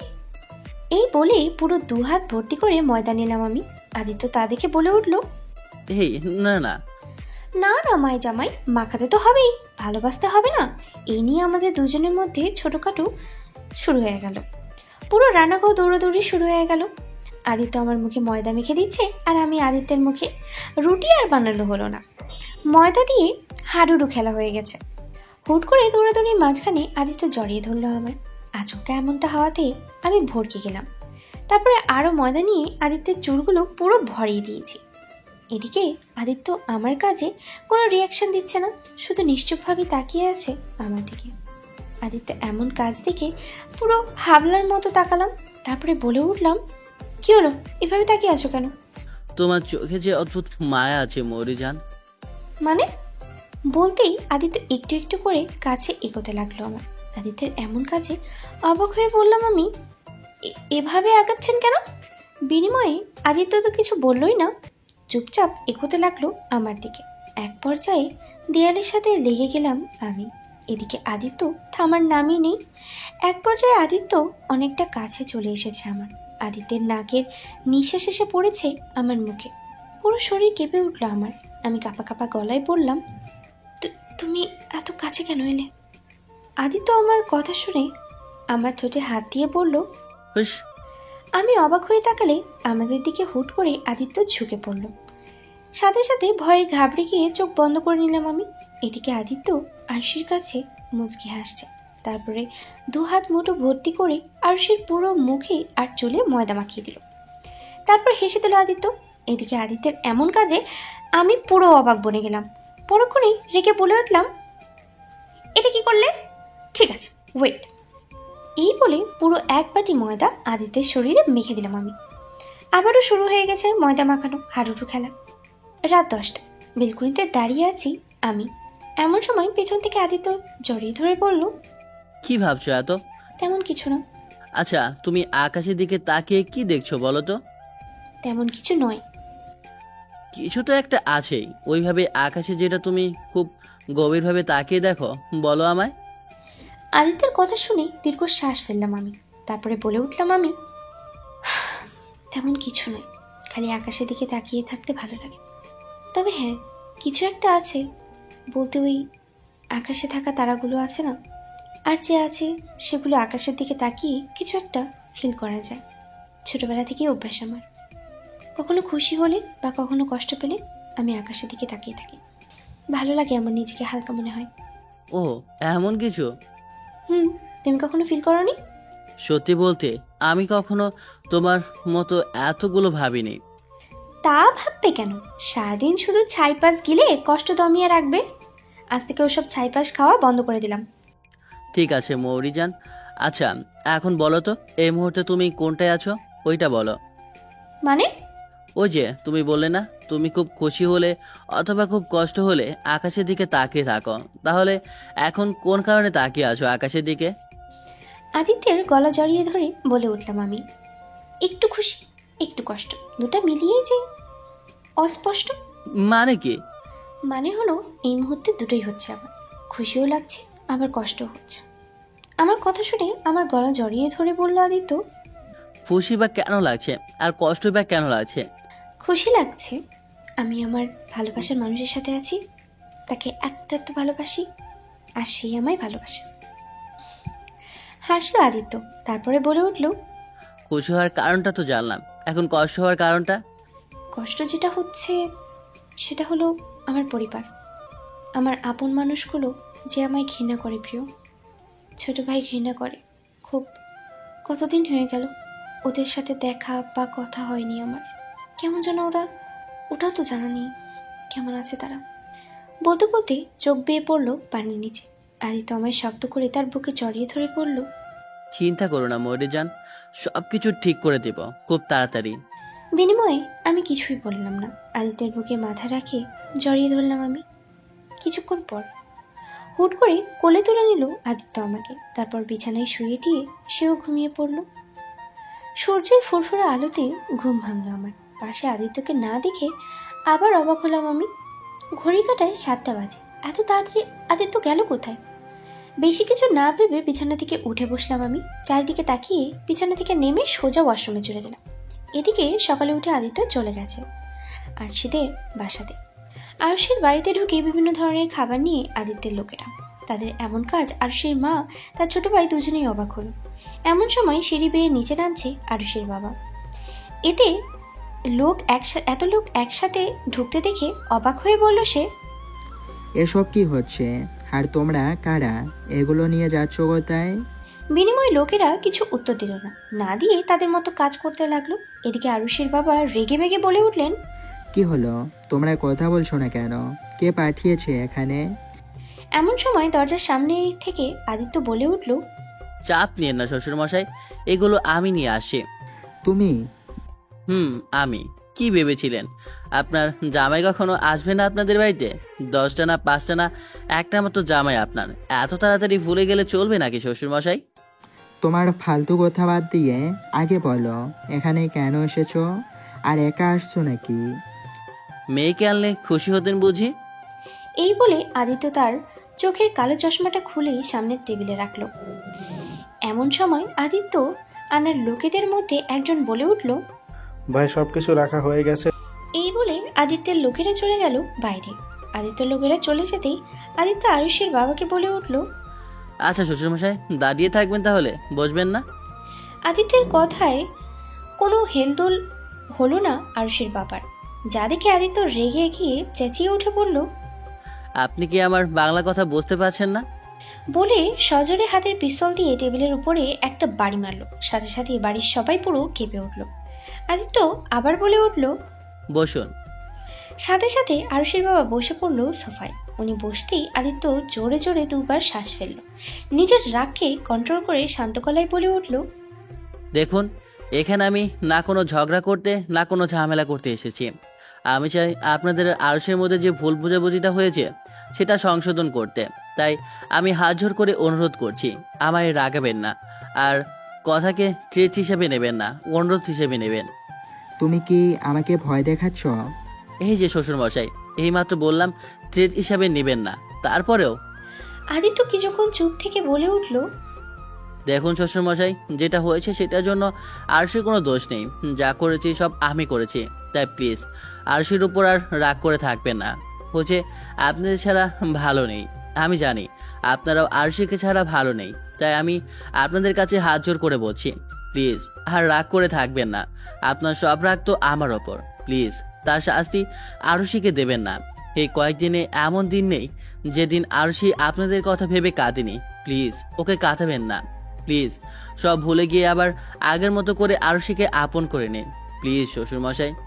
আরুষির বাবা আদিত্য কথা বলল চুপচাপ শুনে কিছুক্ষণ পরে বলে উঠল, তুমি কি চাচ্ছ আমি তোমাকে জামাই হিসেবে মেনে নিব? আদিত্য আরুষের বাবার কথা শুনে ছোট্ট একটা শ্বাস ফেলে বলে উঠল, আমি জানি আমায় আপনি কোনোদিনও মেনে নেবেন না, কারণ আমার কাজ সম্পর্কে এইটুকু বলবো, আমি যা করি সেটা লোকদের ভালোর জন্য। যারা গরিবের টাকার ক্ষমতা জোরে কেড়ে নেয় তাদের আমি শাস্তি দেই। আর এটা যদি অপরাধ হয় তাহলে আমি অপরাধী। আপনাকে আমায় মেনে নিতে হবে না, শুধু আরশিকে মেনে নিলে হবে। তবে মেনে নেবেন মানে এটা নয় আমাকে ছেড়ে দিয়ে। এইটুকু বলেই থামলো আদিত্য। তারপর একটা দীর্ঘশ্বাস ফেলে আবার বলে উঠল, ছোটবেলা থেকে আমি একা বেঁচে আছি, কখনো বাবা মার ভালোবাসা পাইনি, আর না পেয়েছি কোনোদিন ভাই বোনের ভালোবাসা। এই ভালোবাসার অভাবে এমন হয়ে গেছি আমি। তারপর আরশি আসলো আমার জীবনে আর আমায় ভালোবাসলো। তখন বুঝতাম না ভালোবাসার আসল মানে, কিন্তু যতক্ষণে বুঝতে পেরেছি ততক্ষণে দেরি হয়ে গেছে। তাই এমনটা করতে হলো। সত্যি বলতে মা বাবার ভালোবাসা পেতে তো আমারও খুব পেতে ইচ্ছে হয় শ্বশুরমশাই, কিন্তু কি করার, ভাগ্যে নেই আমার। তাই আমি চাই না আমার জন্য অন্য কেউ বাবা মার ভালোবাসা থেকে বঞ্চিত হোক। তাই অনুরোধ শ্বশুরমশাই, আর আরশিকে কষ্ট দিয়েন না। এই বলে আদিত্য থেমে গেল। হয়তো আর কিছু কথা বললেই তার চোখ ভেসে আসবে। এদিকে দূর থেকে আরুষির মা আদিত্যের কথা শুনে খারাপ লাগলো। ছোটবেলা থেকে ছেলেটা বাবা মার জন্য কষ্ট পাচ্ছে। আরও সেই কথা ভেবেও কষ্ট পাচ্ছে। এদিকে আরুষের বাবা চুপ করে বসে আছে, কিন্তু কিছু বলছে না। এমনটা নয় যে সে আরুষের জন্য কষ্ট পাচ্ছে না, আরুষিকে ভালোবাসে তো খুব, কিন্তু তারই চাপা কষ্ট কাউকে বোঝাতে দেয়নি আরুষের বাবা। বেশ কিছুক্ষণ পরে আদিত্য বলে উঠল, কি হলো শ্বশুরমশাই, কিছু বলবেন না? আদিত্যের কথায় আরুষের বাবা তার ভাবনা থেকে বেরিয়ে আসলো, তারপরে বলে উঠল, তোমার বলা শেষ হয়েছে, তাহলে তুমি এখন আসতে পারো। এতক্ষণ পরে আরুষের বাবার মুখে এমন কথা শুনে হাঁ হয়ে গেল আদিত্য। তারপরে বলে উঠল, প্লিজ শ্বশুরমশাই। তোমার আর কোনো কথা শুনতে চাই না। এই বলেই আরুষের বাবা সোফা থেকে উঠে সোজা উপরে চলে গেল। এদিকে আদিত্য মাথা নিচু করে বসে রইল। এমন সময় আদিত্যের সামনে এসে বসলো আরুষের আম্মু। আদিত্যের মাথায় হাত দিয়ে বলল, চিন্তা করো না, সব ঠিক হয়ে যাবে। কেমন আছে আমার মেয়েটা? আপনাদের ছাড়া ভালো নেই শাশুড়ি মা। বিনিময়ে আরুষের মা কিছুই বলল না। আদিত্য আর কিছু না বলেই চুপচাপ বেরিয়ে আসে বাড়ি থেকে। সে গাড়িতে ঢুকতে ঢুকতেই গিয়ে আরেকবার পিছনে ঘুরে আরুষিদের বাড়ির দিকে তাকিয়ে চলে গেল সে মন খারাপ করে। তারপর গাড়ি করে চলে গেল আদিত্য। কলিং বেল বাজতেই গিয়ে দরজা খুলে দিলাম আমি। সামনে ব্যক্তিদের দেখে চোখ বড় বড় হয়ে গেল আমার। অবাক চোখে তাকিয়ে আছি আমি মানুষগুলোর দিকে, কারণ বাইরে যে আমার মা বাবা ছোট ভাই দাঁড়িয়ে আছে। ওদের দিকে কি করব বুঝতে পারছি না। আমি অবাক চোখে তাকিয়ে আছি। এমন সময় আব্বু বলে উঠল, কি হলো, আমাদের ভেতরে আসতে বলবি না নাকি বাইরেই দাঁড়িয়ে থাকবো? সঙ্গে সঙ্গে আমি দৌড়ে গিয়ে আব্বু আম্মুকে জড়িয়ে ধরে কেঁদে দিলাম। আমার কান্না দেখে আব্বু আমার মাথায় হাত দিয়ে বলল, আরে পাগলি মেয়ে, আর কাদা লাগবে না, আমরা তো চলে এসেছি। আব্বু আম্মু, তোমরা আমায় ক্ষমা করে দিয়েছ। সব কথা কি বাইরে বসে বলবো? এই যে দেখেছ, আমি একদম ভুলেই গেছি। আসো মা বাবা, রোহান। তারপর তারা তিনজনেই ভেতরে এসে বসলো। আমি তাদের সবাইকে বসতে দিয়ে বলে উঠলাম, তোমরা বসো, আমি এক্ষুনি আসছি। কই যাস? একটু বসো, আমি এক্ষুনি আসছি। এই বলে খুশি হয়ে উপরে পড়ে চলে গেলাম। আমি তারপরে রুমে ঢুকে ফোনটা হাতে নিয়ে সোজা আদিত্যকে ফোন করলাম। প্রথম কলেই আদিত্য ফোন তুলে নিল। তারপর আমি তাকে বললাম, তুমি কোথায় আদিত্য? আমি চেম্বারে। আপনাদের তো একটা কথা বলতে ভুলেই গেছি, আদিত্য হলো একজন ডাক্তারও। ও, একটু তাড়াতাড়ি বাসায় আসতে পারবে প্লিজ, ইমার্জেন্সি আছে।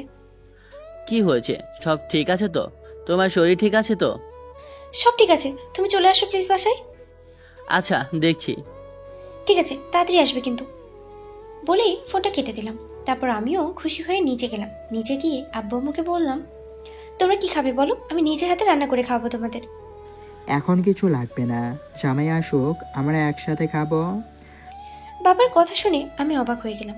আমি নিশ্চুপভাবে নিচে গিয়ে বসে পড়লাম নিচে। তারপর আব্বুর হাত ধরে বলে উঠলাম, তুমি আমাদের মেনে নিয়েছো?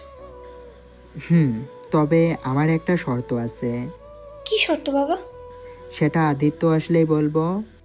ঠিক আছে বাবা, তুমি বসো, আমি তোমার জন্য চা কফি নিয়ে আসছি। ঠিক আছে। তারপরে আমি উঠে চলে আসলাম রান্নাঘরে। আমার পেছনে পেছনে আম্মু চলে আসলো। আম্মুকে দেখে আমি জড়িয়ে ধরে বলে উঠলাম, সরি আম্মু। ঠিক আছে, এখন বল তো, এখন কেমন আছিস তুই? আম্মু, আগের যেমন ছিলাম এখন তার থেকেও খুব ভালো আছি। একটা কথা বলবো? বল। হঠাৎ করে তোমরা এভাবে এখানে? আমার কথা শুনে আম্মু অবাক হয়ে তাকিয়ে রইল। তারপর অবাক হয়ে আমার দিকে তাকিয়ে বলল, কেন, তুই কিছু জানিস না? কি জানবো? কেন, আদিত্য তোকে বলেনি? আজকে গিয়েছিল আমাদের বাসায়। কি? তারপরে আম্মু সব বলতে শুরু করলো। আদিত্যের বাড়িতে যাওয়া থেকে শুরু করে ফিরে আসা পর্যন্ত সবকিছু শুনে আমি কি রিয়াকশন দিব ভুলে গেছি। কয়েক ঘন্টা পর কলিং বেলে টিপ দিতেই দৌড়ে গিয়ে দরজা খুলে দিলাম। আমায় দেখে বলে উঠলো, কি হয়েছে? আগে ভিতরে চলো তো। এমন সময় সোফায় বসে চা খাচ্ছিল বাবা, আর মা পাশে বসে রোহান। তাদের দিকে তাকিয়ে রীতিমতো অবাক আদিত্য। তখন তো আদিত্য এমন চাহনি দিয়ে আব্বুকে বলে উঠল, কেমন দিলাম জামাই? জামাই শব্দটা শুনে আদিত্য অবাক হলো। তার মানে? আমরা শুধু আমার মেয়েকে নয়, তোমাকেও মেনে নিয়েছি জামাই। আদিত্য খুশি হয়ে আব্বুকে জড়িয়ে ধরলো। তারপরে বলে উঠল, আমি ভাবতেই পারিনি শ্বশুরমশাই, আপনি আমাকেও মেনে নেবেন। মেনে তো নিয়েছি, তবে আমার একটা শর্ত আছে। বলুন। যেহেতু তোমাদের বিয়েটা হুট করে হয়েছে, তাই আমি চাচ্ছি ছোট্ট একটা পার্টি দিব তোমাদের নামে। ও, এই ব্যাপার। আমার কোনো আপত্তি নেই শ্বশুরমশাই। তারপর পুরো দুপুরটা হাসি খুশিভাবেই চলে গেল। এত সহজেই সবটা হয়ে যাবে আসলে ভাবতেই পারিনি। রাত 9টা। ডাইনিং টেবিলে বসে আছে মা, বাবা, আদিত্য, আমরা সবাই। প্রথমে বাবা, তার পাশে আদিত্য, আদিত্যের পাশে আমি, তারপরে মাঝখানে আমার পাশে রোহান। আজকে আমি রান্না করেছি। আজকে সবাইকে খুব খুশি, তাই আজ রাতে আম্মু আমায় খাইয়ে দিবে। কতদিন হয়ে গেছে মার হাতে ভাত খাইনি। প্রথম লোকমা আমার মুখে তুলে দিল, খাবার খেয়ে নিলাম, তারপরে রোহানকেও দিল। এদিকে আমাদের কাছে আদিত্য আম্মুর দিকে তাকিয়ে রইল, তার কাছেও ভালো লাগছে। তারপরও একটা ফ্যামিলি আছে, মা আছে, বাবা আছে, ভাইয়ের মতো শালা আছে, এসব ভাবে মুচকি হাসলো আদিত্য। এমন সময় তার মুখের সামনে এক লোকমা খাবার নিয়ে আম্মু বলল, হ্যাঁ কর। বিনিময়ে আদিত্য কিছুই বলল না, অবাক চোখে তাকিয়ে রইল আম্মুর মুখের দিকে। আদিত্যের চাহনি দেখে আম্মু বলে উঠল, আজ থেকে আমি শুধু আরশির মা নই, তোমার মা আমি, আর মায়ের কথা শুনতে হয়।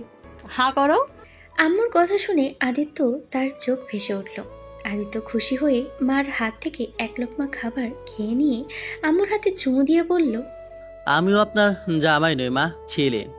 এদিকে আমরা দুই ভাই বোন এদের কাণ্ড দেখে বলে উঠলাম, এখন তো আমরা কেউ না, শুধু ওনাকে আদর করতে হবে, আমাদেরকেও তো করতে হবে। সাথে সাথে আম্মু আদিত্য দুজনেই হেসে দিল। খাবার খাওয়ার পুরো মুহূর্তটা অসাধারণ ছিল। আজকে রাতে বাবা, মা আর রোহান আমাদের সাথেই থাকবে, ভাবতেই আরো খুশি লাগছে। রাত 11টা। ছাদের এক কিনারায় দাঁড়িয়ে আছে আদিত্য। আজকে সে খুব খুশি। তার সাথে নিজেরও মা বাবাকেও খুব মনে পড়ছে তার। আকাশের দিকে তাকিয়ে তারাগুলো দেখছে আদিত্য। এমন সময় পিছন থেকে জড়িয়ে ধরল আরুষি। আচমকা এমনটা হওয়ায় আদিত্য তো ঘাবড়েই যায়। পরক্ষণেই নিজেকে সামনে নিয়ে নিল। সারা বাড়িতে আদিত্যকে কোথাও না পেয়ে ছাদে চলে আসি আমি। তারপরে আদিত্যকে দেখে পিছন থেকে জড়িয়ে ধরে বলে উঠলাম আমি, আজকে আমি খুব খুশি। বিনিময়ে আদিত্য কিছুই বলল না, চুপ করে রইল। আদিত্য চুপ থাকাতে আবারও বলে উঠলাম আমি, কি হলো, কিছু বলছো না যে? তুমি খুশি তো? খুব খুশি। আর তুমি? আমিও। আমার আর কোনো কষ্ট নেই মাই কিউট জামাই। এখন থেকে আমিও খুব খুশি থাকবো। তোকো, আমরা খুব খুশি থাকবো। আকাশের দিকে তাকিয়ে কি দেখছো? তেমন কিছু নয়, মা বাবার কথা মনে পড়ছে খুব। মুহূর্তের মধ্যেই মনটা খারাপ হয়ে গেল আমার। আমি আদিত্যের সামনে গিয়ে ওর গাল দুটো হাত দিয়ে চেপে ধরে বললাম, এত মন খারাপ করতে নেই, আমার মা বাবা আছে না, আমার মা বাবা মানেই তোমার মা বাবা। বলেই জড়িয়ে ধরলাম আদিত্যকে। কিছু না বলেই আদিত্য শক্ত করে জড়িয়ে ধরলো আমায়। মাঝখানে কেটে গেল 2 দিন। আজকে আরুষের বাড়িতে আদিত্য আরুষের বিয়ে উপলক্ষে বড় অনুষ্ঠান হবে। পুরো বাড়ি খুব সুন্দর করে সাজানো হয়েছে। পুরো বাড়িটাকে ফুল দিয়ে অসম্ভবভাবে তৈরি করে রাখা হয়েছে। পার্লার থেকে বিউটিশিয়ান এসেছে আরুষিকে সাজাতে। আজকে আরুষি অসম্ভব খুশি, সাথে আদিত্য। হয়তো কেউ বিশ্বাসই করতে পারছে না, এত সহজেই সবটা সবাই মেনে নিয়েছে। আজকে আদিত্য সাদা শেরওয়ানি পরেছে, সাথে সাদা জুতো, হাতে ঘড়ি, চুলগুলো বরাবরের মতনই সুন্দর করে সাজানো। অল্প সাজেই অসাধারণ লাগছে আদিত্যকে। আর অন্যদিকে আরুষিকে আজকে রেড সাদা কম্বিনেশন মিশ্রিত একটা লেহেঙ্গা পরিয়েছে। চুলগুলো গর্জিয়াসভাবে খোপা করা, মুখে ভারী মেকআপ, গলায় ভারী জুয়েলারি, হাতে চুড়ি, চোখে আইলাইনার, মাস্কারা সহ পুরো গর্জিয়াস মেকআপ দিয়ে সাজানো হয়েছে তাকে। তাকে অসম্ভব সুন্দর লাগছে আজকে। সিঁড়ি পেয়ে নিচে নামছে আদিত্য আর আরুষি। পুরো অনুষ্ঠানে মানুষের চোখ এখন ওদের দিকে। আরুষির বাবা, সব বন্ধুরা সহ সেই দিন বিয়ে বাড়িতে যারা যারা তাদের অনেকেই আজকে অনুষ্ঠানে উপস্থিত আছে। সবাই শুরুতেই একটু কিন্তু করলে পরক্ষণে আরুষির বাবা বলে দেয়, যেটা হয়েছে সেটা হয়ে গেছে, সেটা নিয়ে বাড়াবাড়ি না করাই ভালো। তার চেয়ে যেটা হয়েছে সেটাকে এনজয় করুন। সারাদিন গান বাজনা, নাচ, খাওয়া দাওয়া, ফটোশ্যুট সহ বিভিন্ন আনন্দের সঙ্গে কেটেছে দিনটি। এক কথায় বললে পুরো হ্যাপি এন্ডিং। রাত 8টা। আরুষের বান্ধবীরা আরুষিকে খুব সুন্দর করে আবার সাজিয়ে বিছানায় বসিয়ে দিয়ে গেছে। এক কথায় বলতে গেলে আজকে আদিত্য আর আরুষের বাসর রাত। একরাশ ভয়, ভালো লাগা সব কিছু নিয়ে বসে আছে আরুষি। আজকে আরুষির রুমটা খুব সুন্দর করে সাজানো হয়েছে। এই সব কিছু আরুষির বন্ধু বান্ধবীদের কাজ। বেশ কিছুক্ষণ পরে দরজা খোলার শব্দে আরুষি নড়ে চড়ে বসল। আদিত্য সামনেই আসতেই আদিত্যকে সালাম দিল আরুষি। আচমকা এমনটা হওয়াতে একটু ঘাবড়ে পরক্ষণে নিজেকে সামলে নিয়ে সালামের জবাব দিল আদিত্য। তারপরে পুরো রুমটা দেখতে লাগলো। রুমটা তো সুন্দর করে সাজানো হয়েছে, যেটা আদিত্য জানতো না। এই জন্যই তখন আরুষির বান্ধবী হাসতে হাসতে বলেছিল। আদিত্য হাসলো। তারপর আরুষি সামনে বসে আরুষির মাথার ঘোমটাটা খুলে দিয়ে বলে উঠল, আজকে আমার মৌরিজানকে অসম্ভব সুন্দর লাগছিল, কিন্তু সাথে সাথে আরুষি একটু গম্ভীর গলায় বলল, তার মানে এখন ভালো লাগছে না? সেটা কখন বললাম? এই মাত্রই তো বললে। আর অনুষ্ঠানে আমার বান্ধবীদের সাথে এত গা ঘেঁষে ছবি তোলার কি ছিল? এতক্ষণ পরে আদিত্য বুঝতে পারলো আরুষি কেন গম্ভীর মুডে আছে। আদিত্য হেসে বলল, এজন্যই মহারানী রেগে বোম হয়ে আছে। তবে যাই বলো, তোমার বান্ধবীরা কিন্তু খুব সুন্দর। সাথে সাথে আরুষি রেগে গিয়ে বিছানার উপরে দাঁড়িয়ে উঠে বলল, কি বললে তুমি? এটা কি করছো? আমায় রেখে অন্য কোনো মেয়ের দিকে তাকালে না একদম চোখ উপড়ে ফেলবো বলে দিলাম। বলে কিনা আমার বান্ধবীদের সুন্দর দেখতে। আরে ওটা তো মজা করে বলেছি। তোমার মজার গুষ্টিকে দেয়, থাকো তুমি, আমি গেলাম। এই বলে যেই না আরুষি বিছানা থেকে নামতে যাবে, সাথে সাথে আদিত্য আরুষির হাত ধরে দিল টান। সাথে সাথে আরুষি এসে পড়ল আদিত্যের বুকে। আচমকা এমনটা হওয়াতে আরুষি ভ্যাবাচিকা খেয়ে গেল। তখন আদিত্য আরুষির হাত চেপে ধরে বলে উঠল, বাসর রাতে এইভাবে চলে গেলে চলবে নাকি? মানে কি? মানে বোঝাচ্ছি তোমায়। এই বলে আদিত্য 4 ঠোঁট এক করে দিল। আরুষিরও রেসপন্স দিতে লাগলো। আদিত্য আরুষির ঘাড়ে সব শরীরে কিস করতে লাগলো। আদিত্য আরুষির নাভিতে একটা কিস করলো। সাথে সাথে আরুষি কেঁপে উঠল। আদিত্যকে শক্ত করে খামচে ধরল। আর ভিতরে যাওয়ার দরকার নেই, আমি ভদ্রপোলা, আমি বাসর করিনি, তাই আমি কিছু জানি না। বাসর করলে আপনারাই জানবেন। তারপরে দুজনের ভালোবাসার সাগরে তলিয়ে গেল। রাগ, অভিমান, খুনসুটি দিয়েই দিন কাটাচ্ছে আদিত্য আরুষির জীবন। দেখতে দেখতে কেটে গেল পুরো 5 বছর। আয়নার সামনে দাঁড়িয়ে আছে আদিত্য, চেঁচিয়ে বলছে, আরুষি কোথায় তুমি? আমার টাই কোথায়? আরে ড্রয়ারে আছে দেখো। আমি পাচ্ছি না, তুমি আসো। পুরোপুরি একরাশ বিরক্তি মাথায় মাখা মুখ নিয়ে রান্নাঘর থেকে বেরিয়ে আসলো আরুষি। এদিকে আরুষি এখনো না আসায় আদিত্য আবার চেঁচিয়ে বলল, কি হলো আরুষি? কিছু না, এ নাও তোমার টাই। আদিত্য ঘুরে তাকাতেই তার ছেলে আয়ুষের গলায় টাই দেখে বলে উঠল, এটা কি করছো তুমি? সাথে সাথে আদিত্যের ছেলে আয়ুষ হাততালি দিয়ে বলে উঠল, আমার কেমন লাগছে বাবা? খুব সুন্দর লাগছে সোনা। হাসলো আয়ুষ। আয়ুষ হলো আদিত্য আর আরুষির ছেলে। আদিত্য আবার বলে উঠল, কিন্তু এখন যে এটা দিতে হবে পাপাকে। না, আমি দিব না। এটা কি হচ্ছে আয়ুষ? বাবা বলছে না তা লাগবে, এখন দাও বলছি।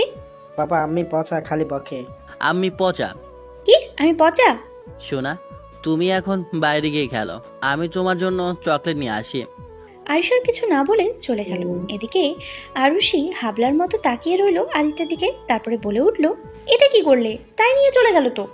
এদিকে আদিত্য একটু একটু করে সামনে এগোতে এগোতে বলল, ভাবছি আর কোথাও যাব না, বাড়িতেই থাকবো। বাড়িতে থাকবে কেন?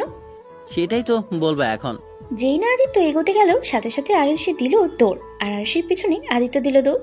পুরো রুমেই দুজনে ছুটোছুটি করছে। আর এভাবেই খুনসুটি ভালোবাসায় কাটছে আদিত্য আরুষির জীবন।